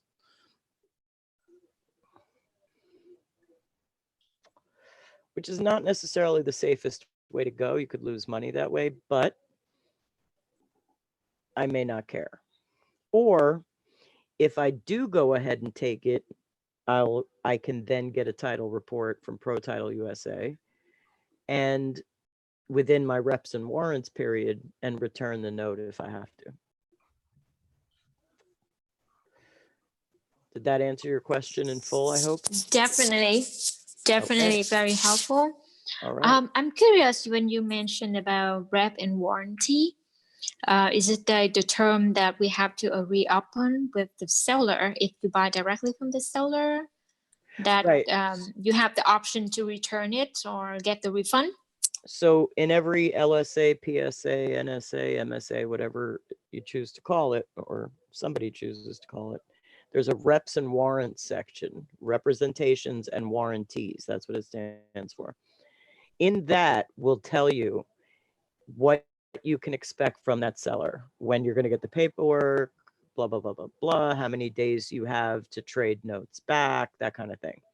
As long as you go through your paperwork and exercise, if you find something bad, exercise within that X amount of days period, you're fine.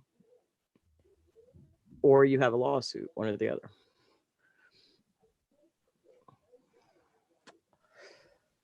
Got you. So if they give you 30 days to review the paperwork and make sure it's all good, exercise within 30 days. If they give you 15 days, exercise within 15 days. If they give you 60 days, exercise within 60 days. And usually it's from receipt of collateral. So sometimes, when you first fund a transaction, you may not receive the collateral for, depends on how much you bought. Like we've bought 70 notes at a time and didn't receive the collateral for like 2 months because it came from a big bank. They had to like box it all up and send it out. So it depends on, when you receive it.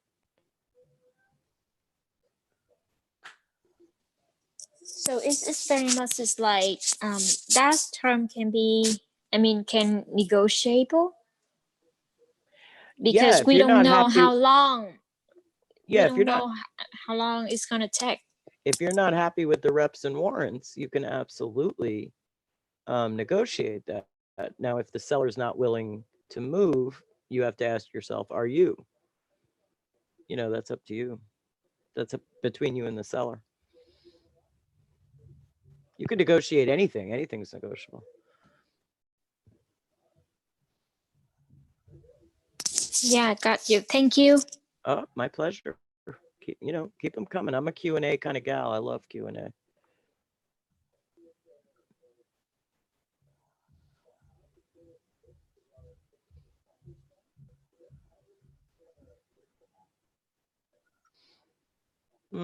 Imran, go ahead. Kathy, I have a quick question about recording the assignments once you get from the seller. Hmm. How are you going about recording those in different states, different counties? So I use Simplifile, Simplifile. Uh-huh. And you just record them electronically. And that's most of the places you can do that, most of the counties? Yeah, they're in there's like 4,400 counties in the United States. They are able to e-file in 3,600 counties of the United States. For ones that I can't record in electronically, or if I'm trying to record a particular type of document that they don't record electronically, I'll just fill it out, get it notarized, mail it in. And you have to mail it in with a self-addressed stamped envelope for them to return to you the recorded document. You have to find out what the recording requirements are, what the recording fees are. You do all of that at the county website. What I normally do is a lot of counties that don't record things electronically, for some reason, have documents available online. So if that's the case where I have to do it manually instead of doing it, electronically, which is so much faster and like fairly awesome. What I normally do is go online and pull down an example of the past document and like create the document that way. Now, assignments are going to be given to you by the seller, so it's not like you can alter them. But believe it or not, I've had to actually alter assignments from sellers that just didn't meet the requirements of the county. As example, Nassau County has this bizarre regulation that on the side of the assignment in vertical text, you have to type the tax ID number of the property. Wow. In a certain size font. So the assignment that was given to me by the seller did not have that. So I had to go in. Now I could record electronically, which made this so much easier because then I can just go in, turn it into a JPEG, type my stuff vertically, and then record it. But some of them you may have to play with in order to get it to work. You'll get rejections for like stupid reasons. But like in Nassau County, just for everybody's edification, if you buy a note in Nassau County, New York, it's like $550 to record it. Ooh. Just thought you might want to know that. Wow. Simplifile gets $4.50. Suffolk County, Nassau County, they get 500 minimum. Han writes Simplifile. Yes, that's exactly correct. Simplifile.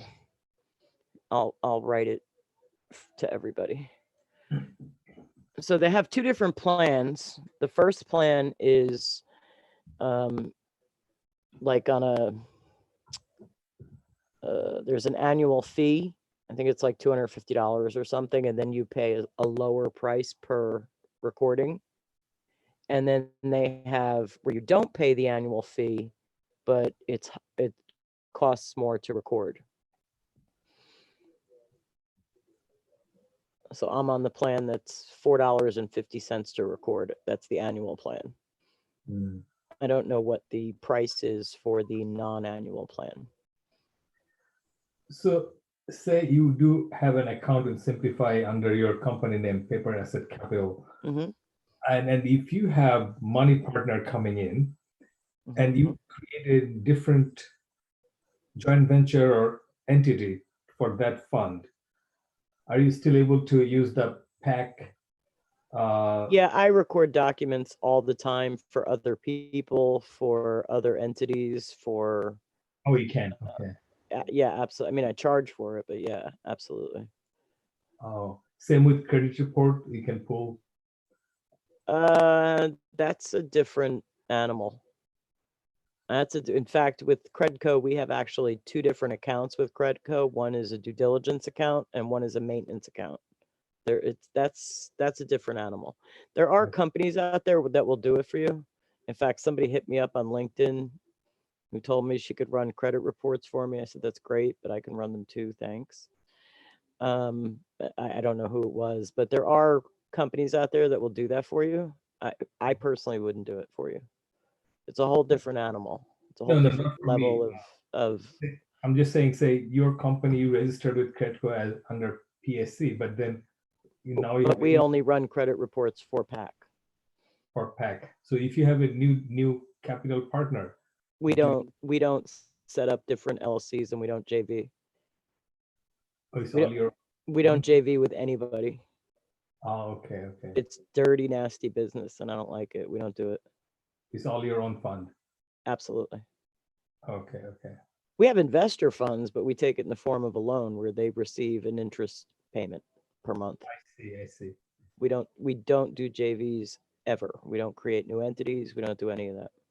I see. So Do you everything actually? give them loan or take them as loan. Correct. Cool. Who was that? Who was asking a question? I was gonna actually ask if you sell notes. Um, so not usually. We're like buy and holders. We don't anything we buy, we generally intend to keep. Um, and we don't like make them we don't sell performers. We're pretty much buy and holders. So the answer to that is for the most part no. That's not to say that if we bought a tape that either one was too big for us to handle by ourselves, just being four people, or maybe some of the notes didn't meet our business model, that we wouldn't make them available for sale. But those occasions are few and far between. So for the most part, no, but sometimes yes. Got you. And then question: is there like a difference between? Because like looking, for example, we look on paper stack sometimes, and we see like there's, I guess notes that are marked mortgage for deed, deed of trust, contract for deed. Is there a difference in between them? A difference in the sense of due diligence wise, and is there stuff that we should know in regards to the difference between those three? So you could look at a contract for deed, mortgage for deed, whatever, as more like a car note situation where you don't get the title to the car until you pay it off, Mm-hmm. which is directly opposite to what people do in a house. They buy a house, they get the deed the moment they close, and they pay off a mortgage, right? Yeah. A contract for deed, mortgage for deed works more like a car loan. They don't get the deed to the house until they pay off the loan. You keep the deed to the house. So what you're in effect buying is a deed to a house and a loan attached to it. I see. Does that? I mean, I guess if it comes down to it, does that make it easier to foreclose on or anything like that, or is it? Well, you don't have to foreclose because you have the deed to the house. Mm, Um, they're messy business. Um, I personally don't like them, even though it sounds more secure and it sounds like, ooh, that's exciting, and I keep the deed. But they are messy business because let's say somebody had a contract for deed with you for say a 30-year note, right? yeah. And they lived there and paid mortgage for 26 years. And 4 years to go and they lose their job and life turns really bad for them. You have the deed. What do you do with all of their money? It, however, bearing in mind they also live there, so it's actually pretty messy business, even though it sounds fairly straightforward. Yeah. So you just do regular. We I get just what do, you. yeah, we just do regular mortgages. We don't do contract for deeds. I see. All right, all right. And then And listen, that's just my preference. Some people swear by contract for deeds. I'm giving you my perspective. Bear that in mind. yeah, no, I hear you. So with the contract for deed, all right. So let's go back to that same example. 4 years left in the mortgage. Um, they can't pay it, and we want to, I guess, let's say, well, whether it's foreclosure, try to work something out. Let's say they can't pay. What is it? What do we do with that the previous 26 years of payments they were doing? Are we obligated Well, to give it back or? it depends on the state you're in. Every state is different. Every state handles every single thing differently. Um, in some cases, you may be required to give them a portion back because, like I said, bear in mind they did live there. They saw it benefit from it. They reaped benefit from it rather. So, Wow. that's why I'm saying it's very messy business. It becomes like sort of an immediate like lawsuit. If it was me that situation happened to, let's say I was the person who went delinquent after 26 years, I would immediately file a lawsuit. Like, and you may have to come up with right off the bat $60,000 to give to them. Yeah. I'm just saying it's messy business. It's just not worth getting involved in. Mortgages are very straightforward. They have the deed, they own the house, blah blah blah blah blah. Yeah. No, makes sense. Makes sense.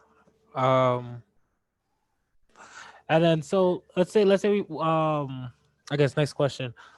If we let's say we buy a non-performing note tomorrow, what should we expect to kind of like what are like the automatic expenses we should expect to run into? Like kind of like what's the we buy the loan tomorrow? What should we expect to run into?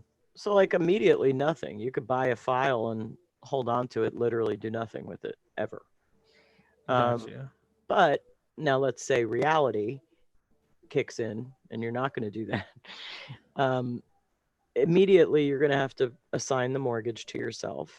That could be anywhere between $6 and 550, depending on where it is.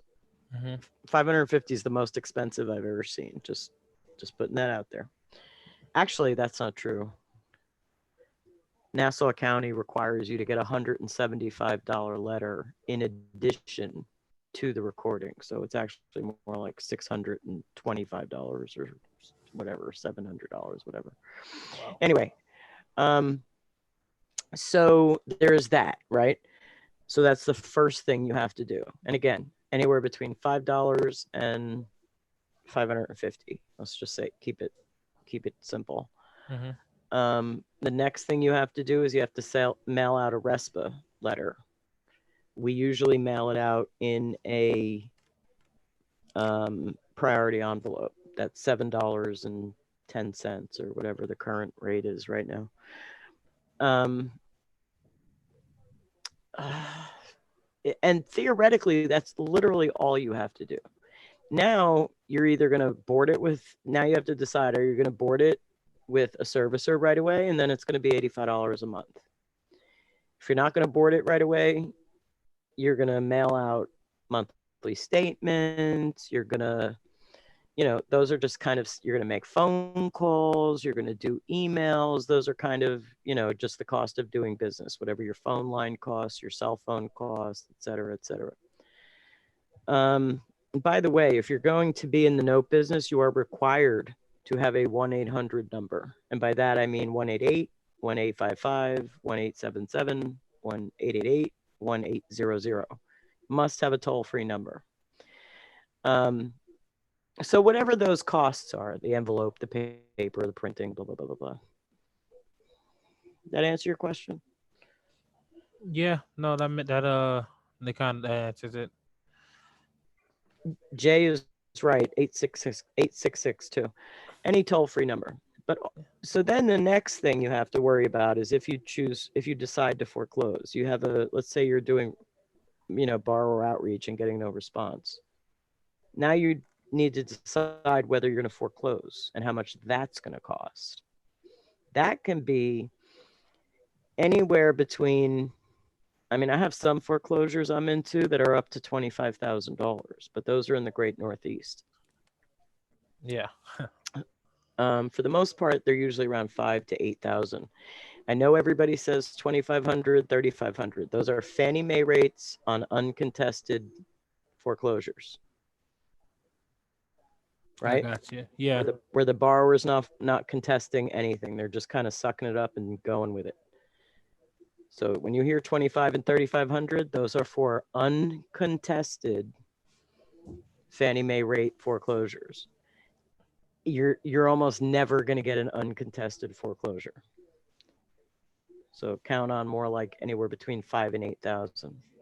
All The right. other thing to remember is when you go looking for attorneys, if you Google foreclosure attorney, 99.9% of your results are going to be borrower side attorneys. You have to remember any attorney you hire needs to be a foreclosure creditor side attorney. Creditor side attorney. Much harder to find. And sorry for cutting off. So the attorney, they have to be a foreclosure attorney, and then are I'm assuming it would be best bet to use one like in the state and the like local attorney. Absolutely. Yeah. Unless you want to pay travel fees and hotel fees and Yeah. No. daily food stipend fees. All right. Not only that, they know the laws and they also have to be barred in the state that they're foreclosing in. That's true. Makes So sense. if you hire an attorney in New York who happens to also be barred in Ohio, well, that's terrific. But he's going to have to fly out to that office or use an attorney that you didn't hire from the Ohio office for appearances. I got you. I got you. All things to take into consideration when you're hiring people, when you're creating your team, as it were.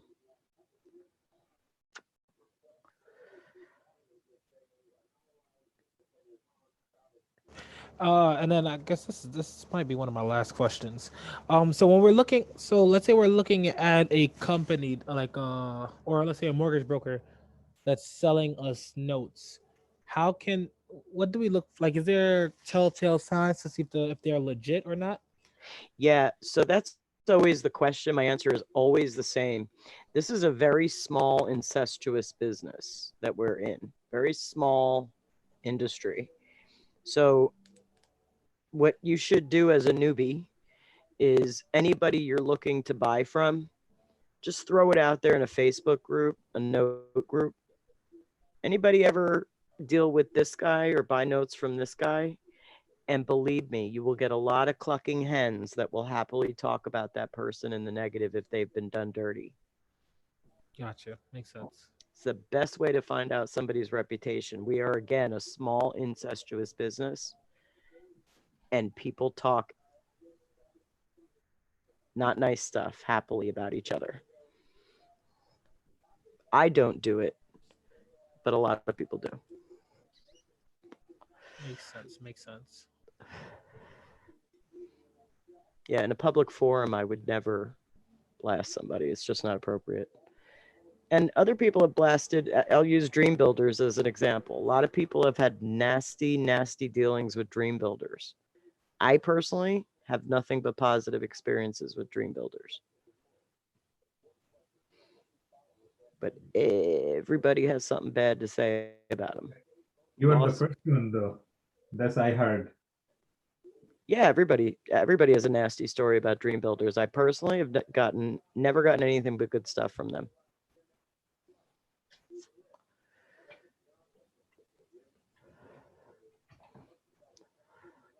I don't use them anymore because I'm sort of beyond that, but used to use them.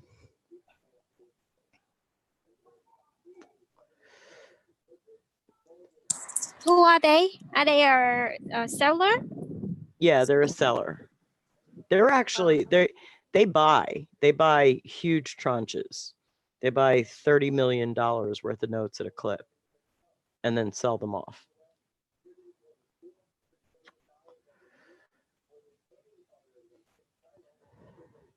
And they do pricing based on the size that you're looking to buy. So if you're going to buy $1 million tape, you're going to have favorable pricing. If you buy a $200,000 tape, it's not going to be so favorable.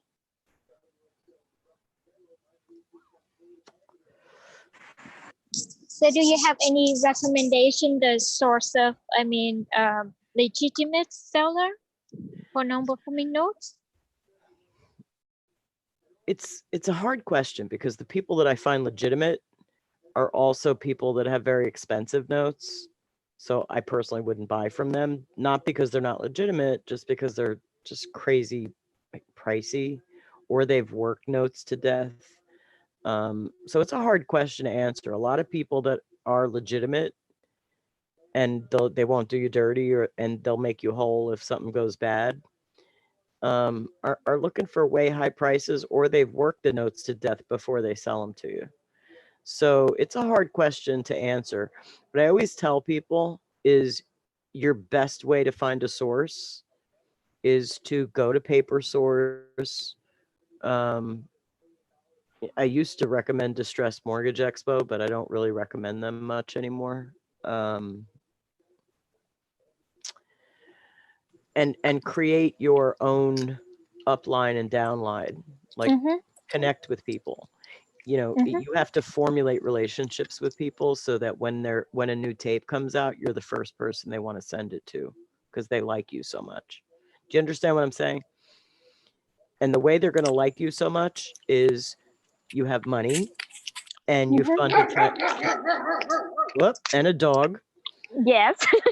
and you fund transactions when you're supposed to and you don't create a lot of havoc for them, right?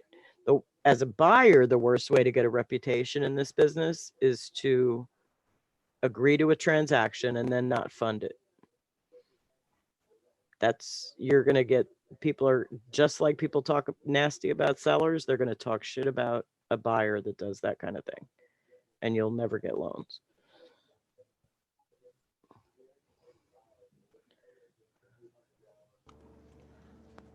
Question: do you have a certain tactic that you use to get non-performers to perform?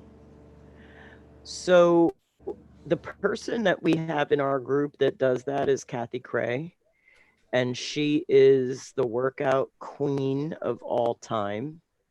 And her strategy is this: she's ridiculously patient and sweet, but not a pushover. Gotcha. That's the easiest and quickest way I can put it. Now, bear in mind, 80% of the population are not deadbeats, right? 80% of the population wants to pay their bills. Some people are just deadbeats. 80% of the population wants to pay their bills. And maybe the reason they're not contacting you is they're embarrassed that they can't pay their bill and blah, blah, blah, blah, blah. Um, so part of what you need to do is be a listener, be their psychologist.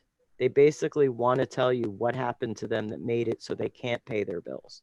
So, you ask the question, what happened? What got you in this situation? Sit back and listen. They may ramble for 30 minutes.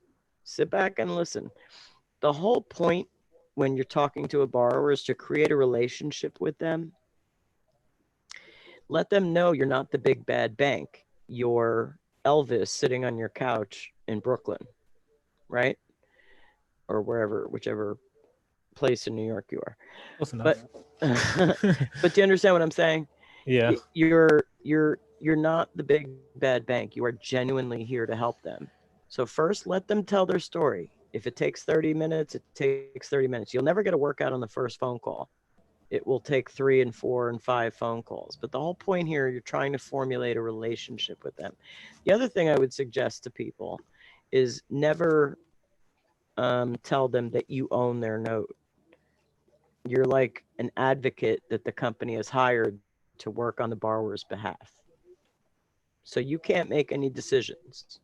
So when they say to you, well, I can't do the original $800 payment that it was, but I can do 5, and this is what I can do.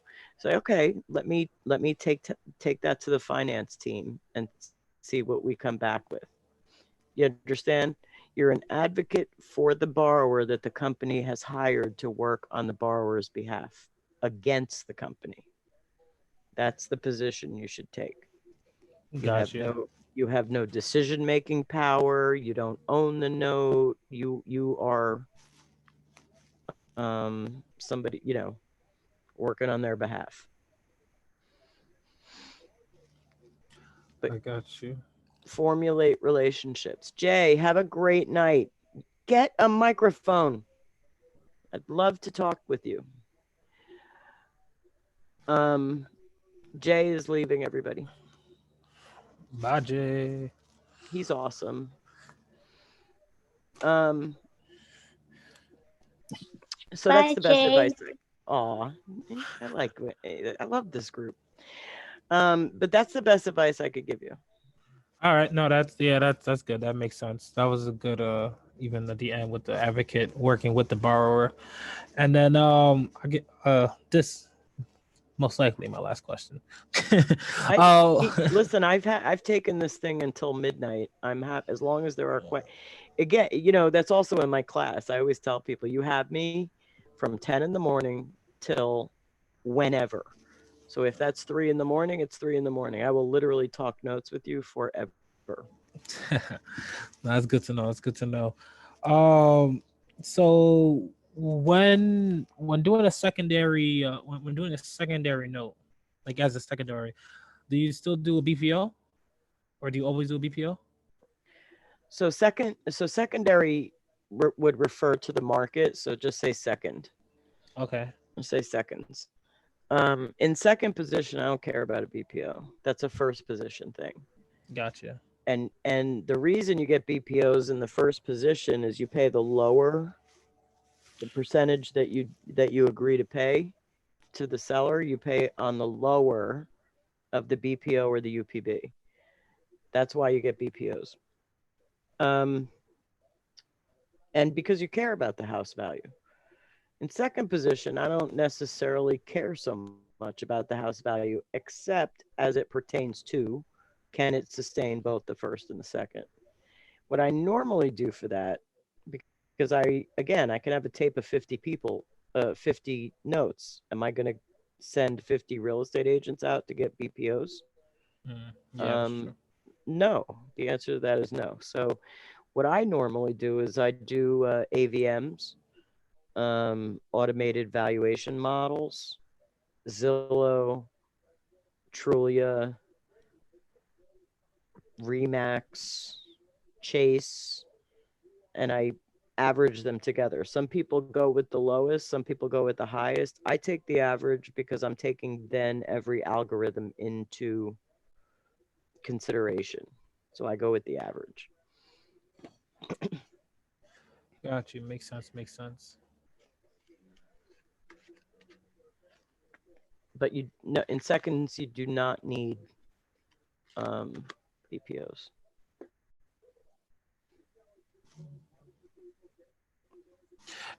So what a second is there? Can you go from second to first? Let's say they pay off their mortgage while you still have, let's say, a non-performing second lien. They've been paying their mortgage consistently. Now the mortgage is paid off. You have second lien position. Do you become first or? Absolutely. Gotcha. Absolutely. Gotcha. Gotcha. I've even bought seconds that turned out to be firsts. Yeah, that's what I just kind of thought in my. I just thought that out right now. Absolutely, it can happen. I even bought seconds that turned out to be thirds. Well, that's. Is that better or worse, or it's Well, indifferent? obviously that's worse, That's worse. Yeah. except I'm not that concerned about it since the first is actually second, and what is actually the first is It's like a the $20,000 note. tax lien. No, it's not tax lien. It's a note. It's just 20,000 that nobody cares about because the house is worth so much money. Gotcha. Gotcha.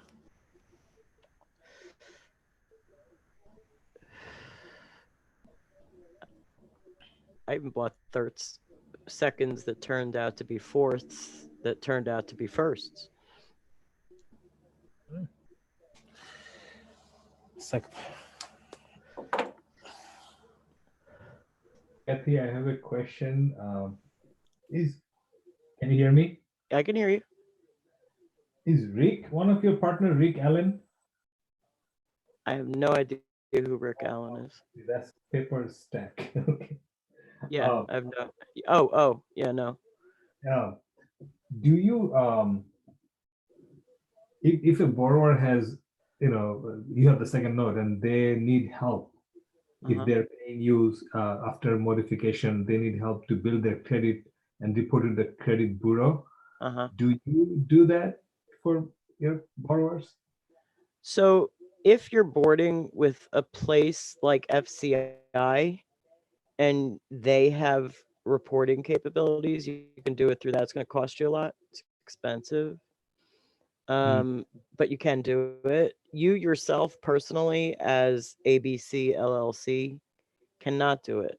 I've looked into it. You have to have, for every credit reporting agency, you have to have a minimum of 4,000 loans before they'll take your reporting. Mm. And since Okay. I don't have 4,000 loans, I can't do it. You might. I don't. No, I don't. I don't know. I didn't think so. So I was kind of safe in saying that. But pretty much, unless you have 4,000 loans, you cannot do direct credit reporting. Your Okay. servicer might be able to, but you can't. Okay. And they're going to charge you for it. And it's kind of expensive to report. Right. Okay. So is it something I recommend doing even to help them? No. Mm. I see. You just said that. I will tell you a strategy I used once. We had a borrower who wanted to refinance their first, but they wouldn't refinance the first while the second was in effect. And he didn't have the money to pay us off. So what we did was, the way we helped him was we actually satisfied his lien, recorded a lien satisfaction, and at the same time, we had him also sign a quit claim deed. So if he ever becomes redelinquent with us, and so in other words, there's no more mortgage. It's been satisfied. It's over, but he still owes us X amount of dollars. If he ever becomes delinquent with that, we'll just file the quit claim deed that he already signed and notarized and take the house. I see. That's So interesting. there's ways that you can help your borrowers without reporting to the credit bureau. Nice. Nice. Great. I have a follow-up question on that. So, you mean that, Kathy? That mean you, I mean, the borrower side a quick claim did the property to you, Except I and didn't then record it. and record it. I did not record it. Oh, you did not record. And Okay, I won't record it. because they haven't paid you yet. Well, no, they haven't become delinquent yet. They do pay me, which means I won't record it. Oh. The moment they Mm-hmm. become delinquent, we'll try to work it out. And if we Mm-hmm. can't work it out, we'll file the quit claim deed and take the property. Gotcha. Wow, that's smart. Mm, That's awesome. Mm-hmm. a lot of strategies to employ. But even I have a simple question, but I think that I have missing knowledge there. So, what is the difference between cash for key and deed in lieu? Not much. Not much. Pretty much the same. Why people call it key, cash for key and deed in lieu Well, for because foreclosure? a deed in lieu doesn't necessarily come with a cash payment, where cash for keys usually does, as the name states. Um, but pretty much, other than cash exchanging hands, there's not much between the two that's different. And oftentimes, even for a deed in lieu, you could just say to the guy, "Hey, listen, I give you $1,500. If you don't make me foreclose, we'll just do a deed in lieu." So oftentimes in both scenarios, cash exchanges hands. So there's not much between the two. The technical distinction would be you don't necessarily have to give cash for deed in lieu. We've had borrowers who've said to us, "Hey, listen, are you saying if I sign this property over to you, I could just walk away?" And we've said, "Yes." and no money exchanged hands and we got a deed. That's happened. But oftentimes you just say, hey, listen, I'll give you 1,500 in moving expenses. Don't make me foreclose, and we'll do a deed in lieu. So in both cases, cash can exchange, and in both cases, you're going to get a deed. Did that answer you for you? Yes, that means that the legal document is the same. No, they're exactly the same. It's just doing a deed, quitclaim deed. It's exactly the same. Okay, got you. Like quitclaim deed. Okay. Right. The only difference is sometimes in deed in lieu, you don't necessarily pay them. That's the only difference. Imam, were you about to ask something? Yeah, I was just trying to get a follow up on that strategy when you get the quick claim deed from the borrower and they're paying you monthly to the servicing company. You actually don't engage servicing company at all. You don't tell them that this is what's happening. They don't need to know, or is it you keep it to yourself? In this particular case, so when I say things, they're like 100% absolutes, but there's always exceptions. In this case, they make their payments directly to us. Oh, okay. Okay. There's always an absolute, and then there's always an exception. But if it were serviced by a servicing company, would you have to? There's no way a servicing company would service a note with that has been satisfied. It would be illegal. Oh, I see. Yeah. Can't do it. Okay. But for us, it's no longer a mortgage. It's now just a note, a promissory note. Oh, gotcha. Okay. Katie, can you kind of like elaborate more? When would be the time that we bought the loan? After we purchased the note? So that's going to be up to you and how comfortable you are in your collection your debt collection knowledge. We don't board notes with servicers until we have a signed notarized forbearance at PAC because we're comfortable with our debt collection knowledge. If you're not comfortable with it, then you should probably board it with a servicer immediately. If you intend, some notes you want to put on the shelf, some notes it makes sense to not make collections efforts. But if you are going to have collection efforts and you're not comfortable in your debt collection knowledge, it makes sense for you to board it like almost immediately. That would be something you have to decide for yourself. I got you. Even like even we buy it as a non-performing notes, we don't expect that any collections since the time we buy it into the time that everything is recorded assignment.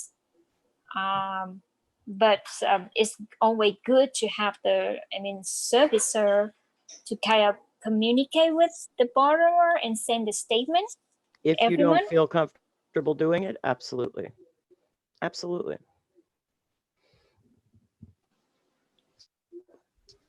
Got you. Yep. If you do feel comfortable doing it, then by all means do it. And of course, it also depends on the state regulations, et cetera, as we talked about earlier. You have to also bear that in mind.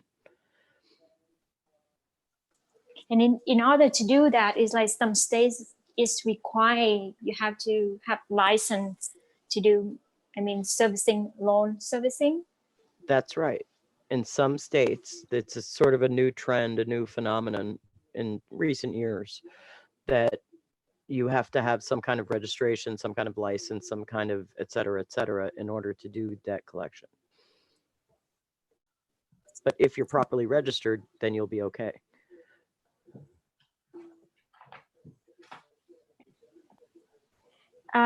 Yeah, I have one question I think is related to what's going on right now. I would love to hear from you. Your opinion is, I mean, in the whole COVID-19 and domino effects, economic, politics, and in health issues, social issues right now. So how it impact on our node business in general, and what Now, is the pro and cons? see, you were late. We already talked about that. But I'm just trying to guilt you.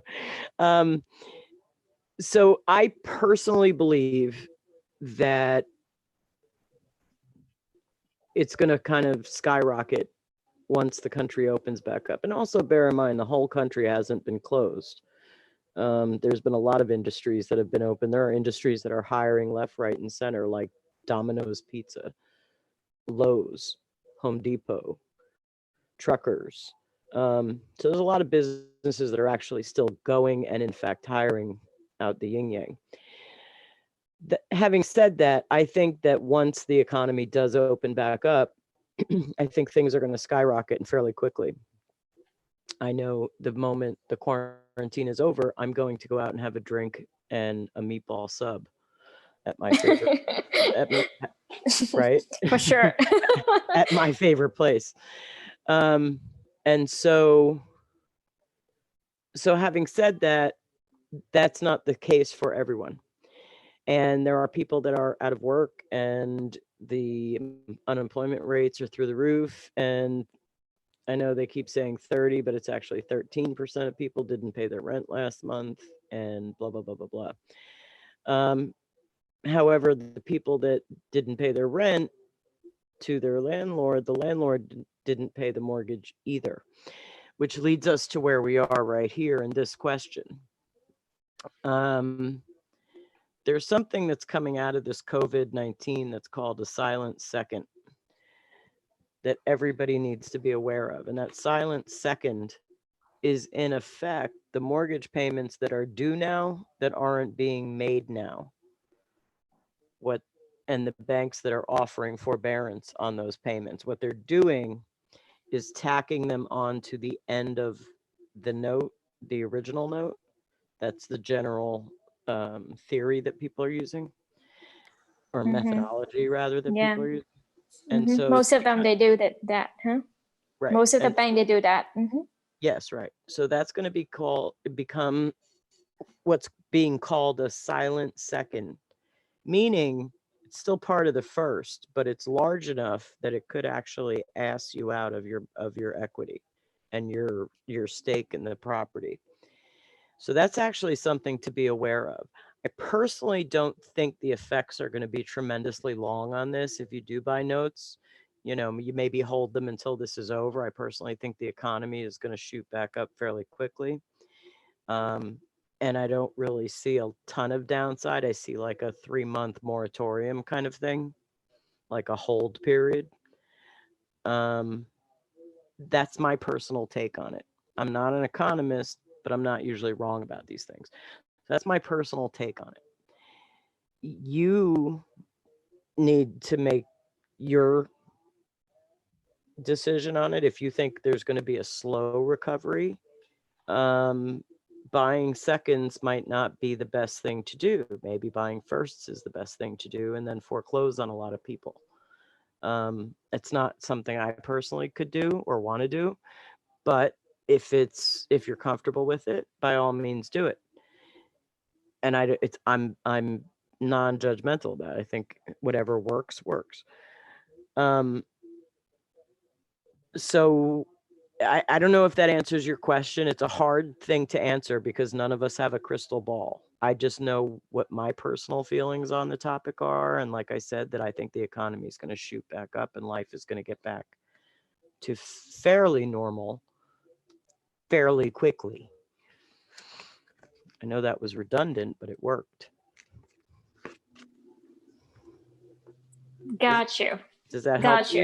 you? Do you have Yeah, anything you want to add? Yeah, I think that is, in my opinions, it's also, I mean, personal opinion, because I like to collect kind of like survey and collect what the seasoned investor opinion on how they think about the whole situation, and whether they hold on at this time or whether they still in the market seeking for opportunities. And I was in a conference call with like more than 100 investor in California like last week. So we talked a lot about this, and one of the data from the host, from the organizer, he shared that is like real estate in general. Millions, I don't know how many millions of real estate investor in US, like 80% of them kind of like waiting in the sideline right now to kind of like watching what's going on, and not, willing or not ready to deploy any capital. And the rest 20% actually, majority is the people in the call. They do agree that there are still tons of opportunity out there in different, real estate, in terms of like whether you buy a home, a lot of opportunities, even especially in notes. So we agree that we should be ready and proactively, in the market, listen to new, analyzing, and how to, especially like listen to more seasoned investor like you and the others. That's how they respond. It's very much like this time is also psychology thing as well, like emotional psychologies, because people fear, and then people just want to hold off. But if you know what you're doing, right, you know that, okay, this may take, few months for, court or public services and agency to kind of like resume their services or resume their business. So it just factor like, if you buy now, it's gonna take longer, in your holding period. That's right. Time. And some notes you hold, I have notes that I bought in 2011, I'm still working. So a couple months one way or the other doesn't actually bother me. We just put in a bid on a tape last week, so we're still buying notes. So really it's again, how positive are you about the economy? I personally am very positive about it in general. So we had a strong economy. It's been put on hold for 3 months. I think it's going to come back in gangbusters. That's my opinion. And I have no problem buying notes. One thing I am cognizant of, though, is those silent seconds. Everybody Google it when you're done with this. Find out about the silent seconds and make sure you're cognizant of that when you're thinking about buying notes at this point in time. It's the only advice I would give. Interesting. What is the implication like from that? Well, it has a lot to do with how much delinquency is created during this period and how it's handled and how much of it will affect the equity position of your stake as a second position in the note. That's why they're calling them silent seconds. They're still part of the first, but they may be large enough to act as a potential second that bites into your equity.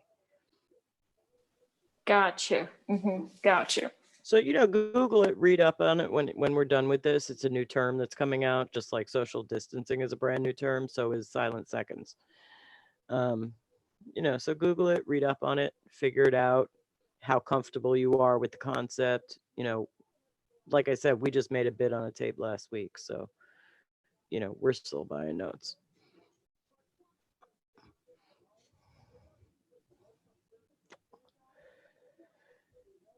Well, all right, you guys. Anybody want to talk about any other topic or continue on with this topic? I'm open to any topic. I'm a chatty Cathy. I literally will talk about anything. I like the tone. Chatty. Yeah, well, it used to be a doll here in the like years ago, right? Like I don't know, in the 1940s or 50s or something. There was a doll called Chatty Cathy, and she talked a lot. Pull her little string out, and she just talked. Like that. Chatty catty. Yeah, Yeah. Chatty Cathy. Chatty Cat. It was a doll. That was her name. So I will literally talk about anything. Kathy, so when you're looking at a tape, what on the second, what are you not gonna buy? What are you looking to exclude? So what I don't like is very high CLTVs, like 130 and above, 120 and above. What I don't like is where the first is not performing. If they're not paying their first, they ain't gonna pay you. Um, so there are certain things that I look for. Also, credit worthiness. If they just recently bought 3 brand new cars, they probably have money to pay me. Mm, so, And if they don't, they should sell a car. I see. We had a borrower one time reach out to us through their attorney and say, we can't afford this $400 a month payment. Can we make it 210? And we had just pulled the credit report and found out they bought 2 brand new cars. And so we went back to their attorney and said, we'll tell them we're sorry they just bought those 2 brand new cars, but the 210 is not going to work for us. Sorry. Hmm. Would you exclude a loan that has been delinquent over a certain period of time? No, I've bought loans that have been delinquent for 6 years. With any concern of statute of limitation? So not really, because what you really lose there is actually arrears, not UPB. You never lose UPB. So, and it's usually on a rolling period. So very few states will say, well, you haven't made any collection efforts in 6 years, and so therefore the loan is moot. Very few states will say that. Most states say it's a 4-year period, but it's been delinquent for 6 years. So what you're going to lose is 2 years of arrears, which is, of course, interest. And I'm comfortable with that. I don't care. So there are some states who can say the loan is not collectible. I didn't. Sometimes it doesn't happen frequently, but sometimes, sure. Okay, It's I very haven't. rare. It's very rare. It's very rare. We haven't actually encountered it yet. Okay, Most so states work on that rolling type situation. I see. Delinquent 6 years, but you've got 4 years, you lose 2 years of arrears. So you would buy if it was 8 years delinquent. Yeah, unless I found something out about that state that told me I wouldn't be able to collect. Okay, and if the loan amount is too high, you know, so there's not much. I have second position UPBs of $280,000. There is no loan too big or too small for me. In fact, I prefer higher UPBs. No, no. I mean, if the coverage, if there is not enough equity coverage, it is underwater. Would you buy underwater? Again, not that goes back to my CLTV. I don't like it to be too high. 120, I would consider pretty high. 120. Okay, so anything over that, you don't want to buy. Right.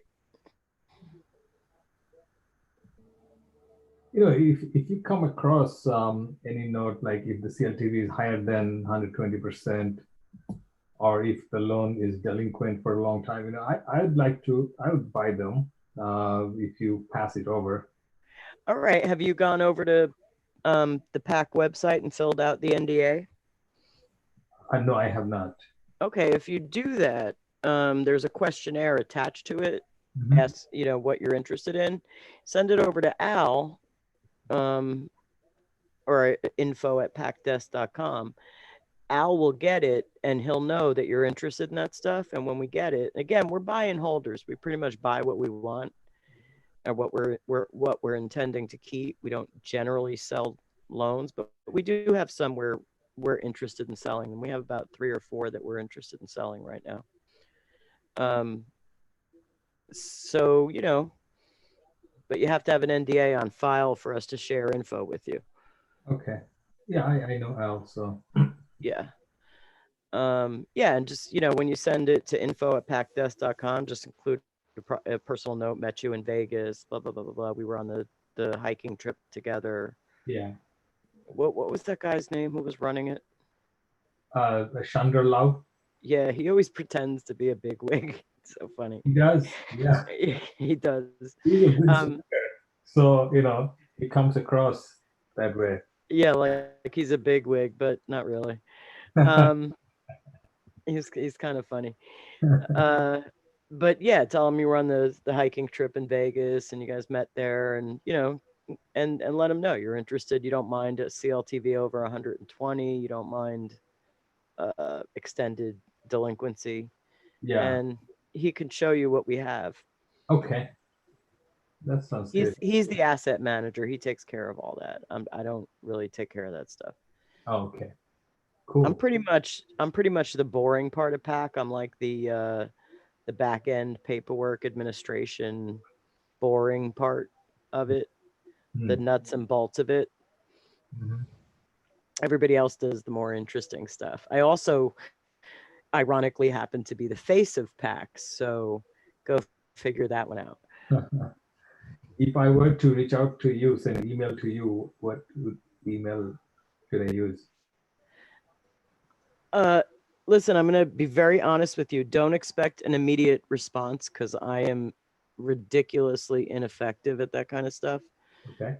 But like, if you send it today, I may respond like next week or something. So Oh, that's don't. fine. Yeah, in case if I want to reach out to you to follow up with some questions some stuff that we talked about. Yeah, but if you do that, I want you to know I'm not going to answer it via email. You'll have to come on to the call in 2 weeks, and I'll answer those questions then. Oh, fair enough. Is that fair? Yeah, yeah. Because they're probably going to be good questions that everybody wants an answer to. Okay. So I like that kind of thing. Because I like these sessions. I like people to get value out of what's happening here. And if you're not getting value out of it, it doesn't make sense to do it. Do you know what I mean? Yeah, yeah. I like creation of value. Makes me a very happy person. Oh my God, do you guys hear that car going past my house? Oh, what's going on? My gosh, that's so funny. There's some racing. And you want to hear what's funny? I live on a block that has like 4 houses on each side. In other words, pretty short block. Like that was just hysterical. It's the quarantine races. Exactly. You know what happened? It was so funny on Saturday. And I have my windows open because the weather's like relatively decent here right now. And so Saturday I was, watching TV and I'm upstairs. And I heard like 8 police cars and a fire truck go by my neighborhood. And where I live, it's actually a very small neighborhood that is comprised of like 5 streets. So I'm like, oh, that kind of sucks. Somebody's house is on fire or something bad is happening. That sucks. And then like 10 seconds later, I heard it coming down my street. So I looked out the window because you just look out the window when you hear sirens, right? You just do that. Guess what I saw? I almost died laughing. It's hysterical. It was a cherry picker truck surrounded by 6 police cars, Mhm. all with lights and sirens blaring. And on the side of it, it said Rahway Strong. And anybody from Jersey or New York would recognize what that means from Hurricane Sandy, Jersey Strong. Rahway's become like the new saying. So Rahway Strong. And in the cherry picker was a guy dressed like the Easter Bunny. I was rolling. I, I thought it was the funniest thing that ever happened. They're doing the Easter drive-bys. I, I've never seen it before. It's never happened in my town before. Yeah, I I think they're could, doing it because everyone's like in home, almost like Santa Claus style. but it wasn't even on Easter. It was like on Saturday. Oh, I thought you And said Sunday. unless you were like actually out at the window as it happened, you had no idea it happened. You just kind of assumed somebody's house was on fire in your neighborhood, like I did. Like I had no idea. I thought it was hysterical anyway. Sorry. I just never saw it before. It was just so funny. Quick, question. Where can I mean? I know you buy in bulk. Is there I guess is there a trading platform you would suggest to purchase non-performing second lien position loans? Well, I mean, there's the reputable ones, right? There's PaperStack, there's FCI, there's which had a trading platform a long time ago and then took it down to revamp it, and now it's up again. Is it a Um, new? All right, yeah, I'll Google FCR because I think we checked and it seemed like it was out of business almost. well, it was because they were revamping it. It's a whole new website altogether. So I'm not sure what the URL is because I don't really go there. But just like put in FCI Trade Desk or All right, something along that line, or trading platform, whatever. And see if you can find it because they do have a new one now. all right, So those are like reputable ones, all and right, where the paperwork is in order, everything is gold. So when you buy it, it will be gold, that kind of thing. all right. Sounds good. Yeah, because I was just checking PaperStack right now and they have like 6. Yeah, they're pretty much a first position. Then there's also Val Satir, who what's the name of his company? Watermark. Watermark. They're predominantly first, but again, everybody gets seconds every now and again. So you might not see a ton, but you will see some. That kind of rhyme. You could trademark that. You might not see. Forgot what I even said. Can't trademark it. It Can't was a trademark it. one time only. Yeah, that happens to me a lot. Kathy Yeah. Cray, who actually used to be my boss in real life, my pre-note life. Um, yeah, hon, it's Watermark, all one word actually. Um, she used to be my boss, and we used to come up with these amazing ideas, and we used to, write these long emails, and we would like word them together and stuff before we sent them out company wide and whatever. And we'd come up with something like brilliant, but we didn't write it down. And then like a minute later, we're like, what did we say? I was like, my God, it was brilliant. We should have wrote it down. We used to do it all the time. I have no idea what I just said, but it was brilliant. Happens. It happens a lot. So, do we have any other things we want to talk about? Talk about some COVID. Seems No, to be I'm good. the COVID is the preeminent news of the day. Can't turn anything on without hearing some COVID.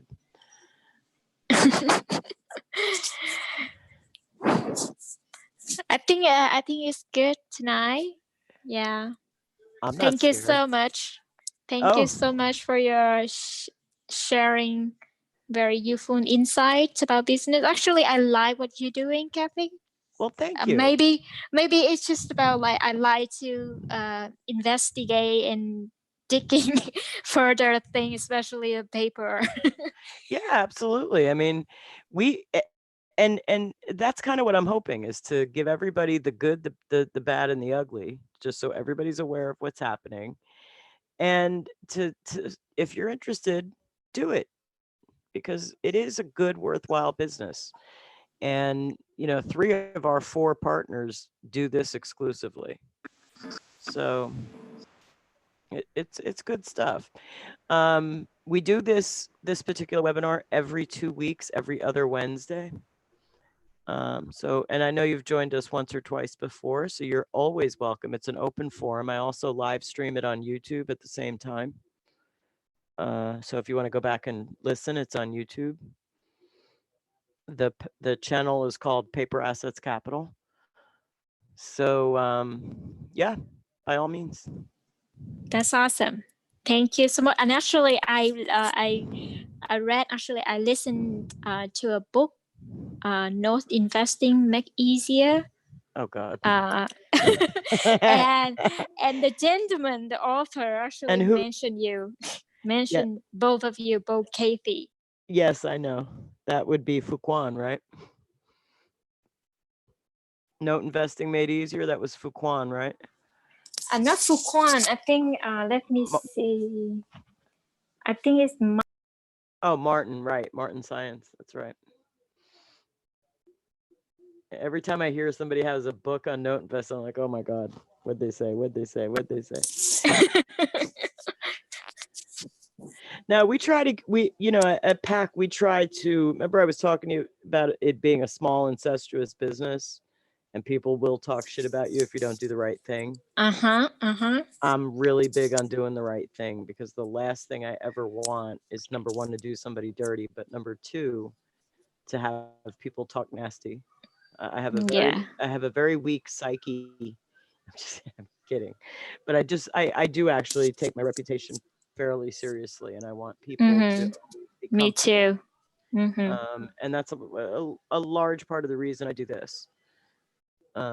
Is that value and having people get to know us and want to work with us, so that people are comfortable knowing what they're getting into, because the good and the bad and the ugly, this is not 100% winner business. There are going to be losers.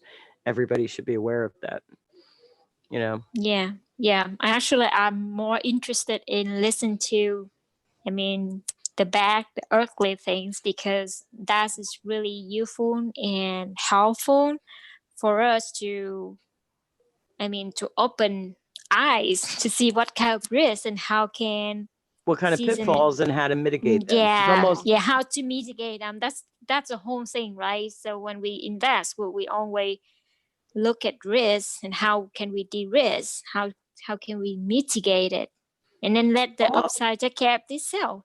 almost everything can be mitigated. Even losses become assets when you write them off as tax losses. So almost everything can be mitigated to a certain extent. I mean, we had a house one time, we took it over, we foreclosed from second position, we took the house. Turned out to be a horrible house that had an overhanging tree onto the neighbor's property that was about to take their fence out. Um, he offered to buy it, but he couldn't pay the price that we would have to sell it to make any money on or even break even. So, but like I said, the tree was about to like fall and hit the uh the house next door, take out his garage or fence or something. So what was our solution to that? We donated it to the city and got a tax write-off. Ooh, smart. There's always a way to mitigate something. Oh, you could donate to the city, and they give you a form Yep. that claim on the tax. Yep. Absolutely. Huh. You turn it into a tax saving. Exactly. Even your losses become tax savings too, that you can spread out across a number of years. So let's say you have like in 1 year a lot of losses, right? And then the next 5 years you make money. You could spread those losses across that 5 years, so it's not hitting you all at once. So you mean lawsuits is like the cost of lawsuits, or? No, let's say you buy a note and dump 10,000 into foreclosure and turns out to be a loser. So you're out how much you paid for the note plus the 10,000, right? Oh, got you. Like, Right. mm-hmm. So let's say Right after loss. Mm-hmm. right. So let's say 1 year you have a lot of losses, you can spread that out. Of course, I'm not an accountant. It's up to your accountant to do that. But there are ways to do that too. Spread your loss around.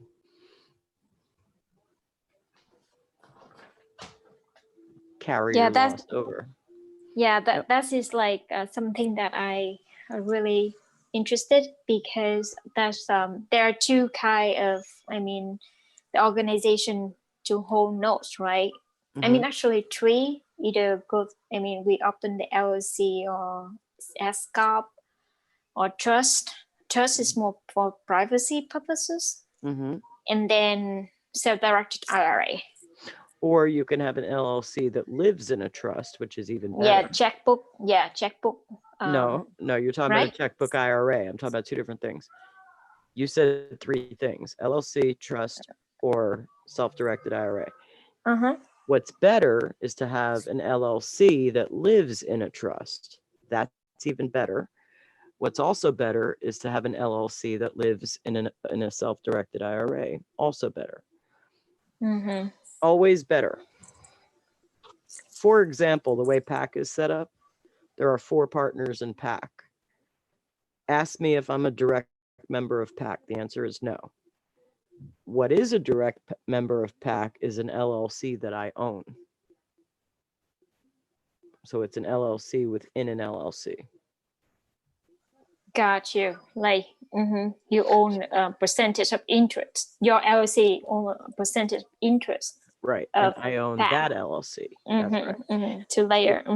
So what it comes down to is essentially the more layers you add, the more private you are. And obviously, trusts are the most private. And out in California, trusts are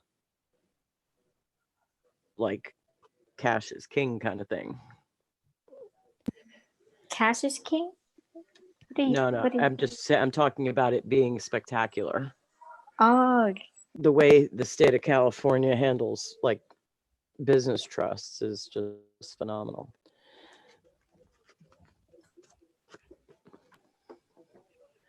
got you. Again, not an accountant. You'd have to seek this advice on your own. I would definitely recommend Belinda Savage. She's the bomb diggity. Actually, I use her service. I'm using her service right now. M3. Yes, Empty Trust. Yeah, she actually, it's her first branch. And she's the funniest lady on the face. She's so cool. It's not even funny. She started that company when she's like 87 years old. She is awesome. She's also engaged to be married, which is just too funny for words. She's Oh just the my best. god, I it's know so sweet. she's the best lady ever. I love her. I've known her for years and I love her tremendously. And she's ridiculously brilliant. Yeah, for sure, I can recognize it. Yeah, she's brilliant. Love her. Love her to death. All right, so what do we We got? love you Anything? too. Thank you. Yeah, thank you so much. It has Well, been excellent. Well, thank you, Imran. Thank you for joining us. And you'll have to join us again in 2 weeks. We do this every 2 weeks. Bring up anything you want to bring up. I'm happy to talk about anything relative to Sure. notes. I'm happy to talk about anything, period. But I'm actually thinking of starting a new channel that's more of a political Ooh. slant. Yeah. And very similar to this. Like people come on, join with me, talk with me, that kind of thing. Um, Mhm. but it would be a political thing because I follow politics like people follow football, Whoa. and so I love to talk about that as well. Those are my 2 favorite topics: politics and notes. Mm-hmm. And for sure, now you have a loyal fan. This is me. Oh, are you a lawyer? I mean, loyal. Oh, loyal. I'm sorry. I thought you said lawyer. My apologies. My apologies, because I like having lawyer friends. Lawyers are good friends to have. Loyal is even better, but lawyers are good too. Yes. Yeah. So I appreciate you. Thank you so much. But are we the same politically? That's the question. Because you'd be amazed in today's culture how people get angry with you if you differ politically, and I'm like, what? That's just stupid. You could believe anything you want to believe, and I'm good with that. But don't be mad at me because I believe something different. But it's just so weird. It's a weird time we live in right now, isn't it? Mm-hmm. Yeah. Everyone have their own opinion. Yeah. You should respect that. I mean, You're absolutely right, but for some reason, today's culture we can't respect it. Yeah. There's cancel culture. There's all this craziness that's just insane. There's no reason why 2 groups. I actually had a conversation with my mother over the weekend because I dutifully called my mother because that's what you're supposed to do on the holidays, right? So I dutifully called my mother, and she's diametrically opposed to me politically. I won't say which side, which one of us is on. But we ended the conversation with like, obviously, I think you're an idiot, and obviously, you think I'm an idiot, but I love you, and I'll talk to you next week. And it was crazy. It was just like insane. And I'm like, Mom, I love you. Why are you Oh saying my these things? God. Why are you saying these things? I love you. Stop saying these things. But we are diametrically opposed. Like it's just insane.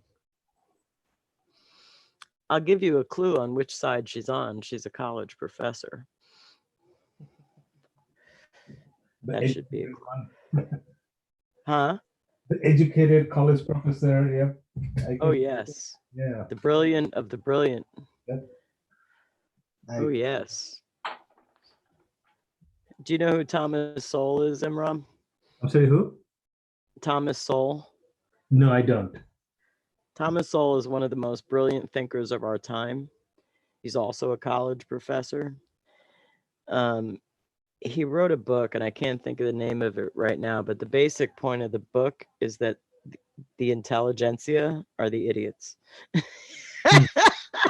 And Hmm. he went to Harvard, Hmm. and he's a brilliant thinker, and he was a college professor. So that Yeah. should tell you something.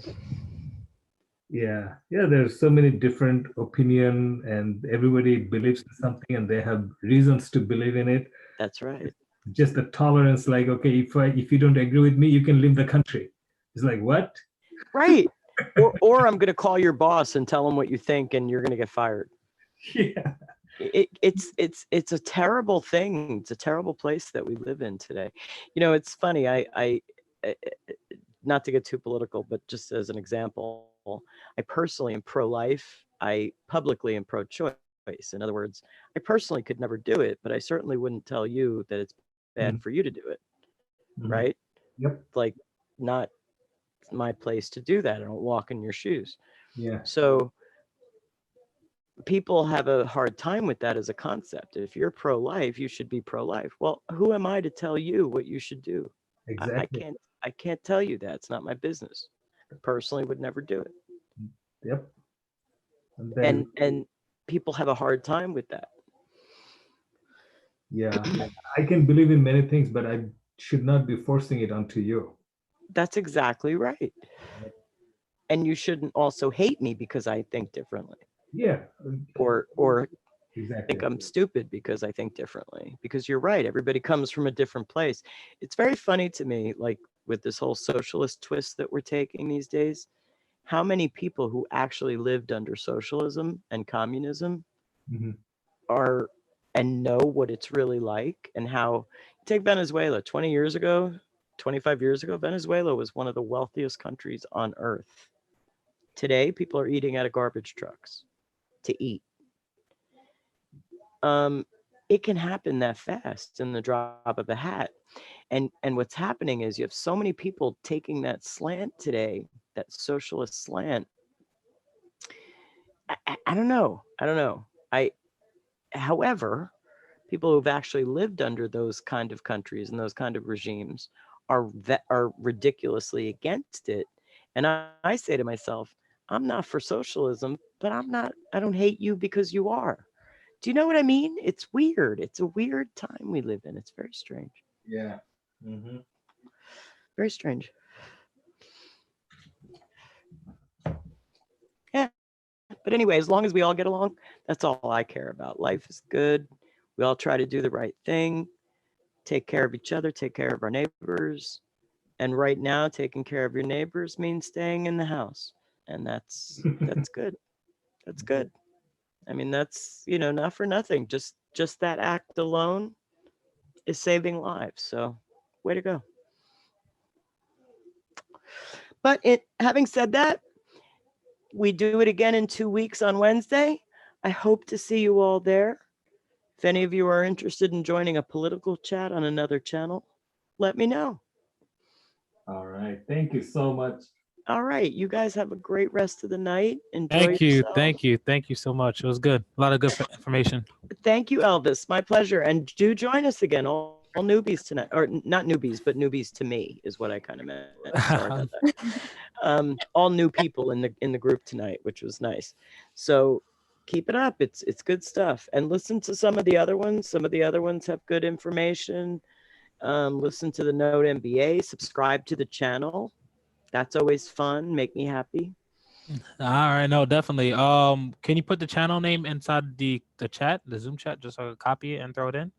Yeah, I'm not sure what the. Oh, I have the. Do I have the link? I'm not sure if I have the link right here. Hang on. Let's see if I can get the link. I have a laptop with like 3 separate screens, Mm. so it's kind of hard to figure out which screen I'm on. Let's see.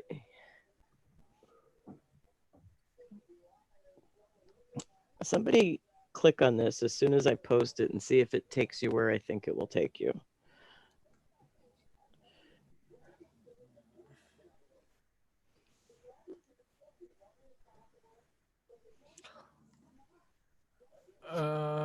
Well, I can't click on it. I gotta copy and paste it. Oh, I'll try. Um,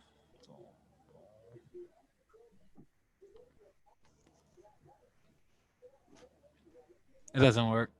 What's the name of the? All it's Paper Assets Capital.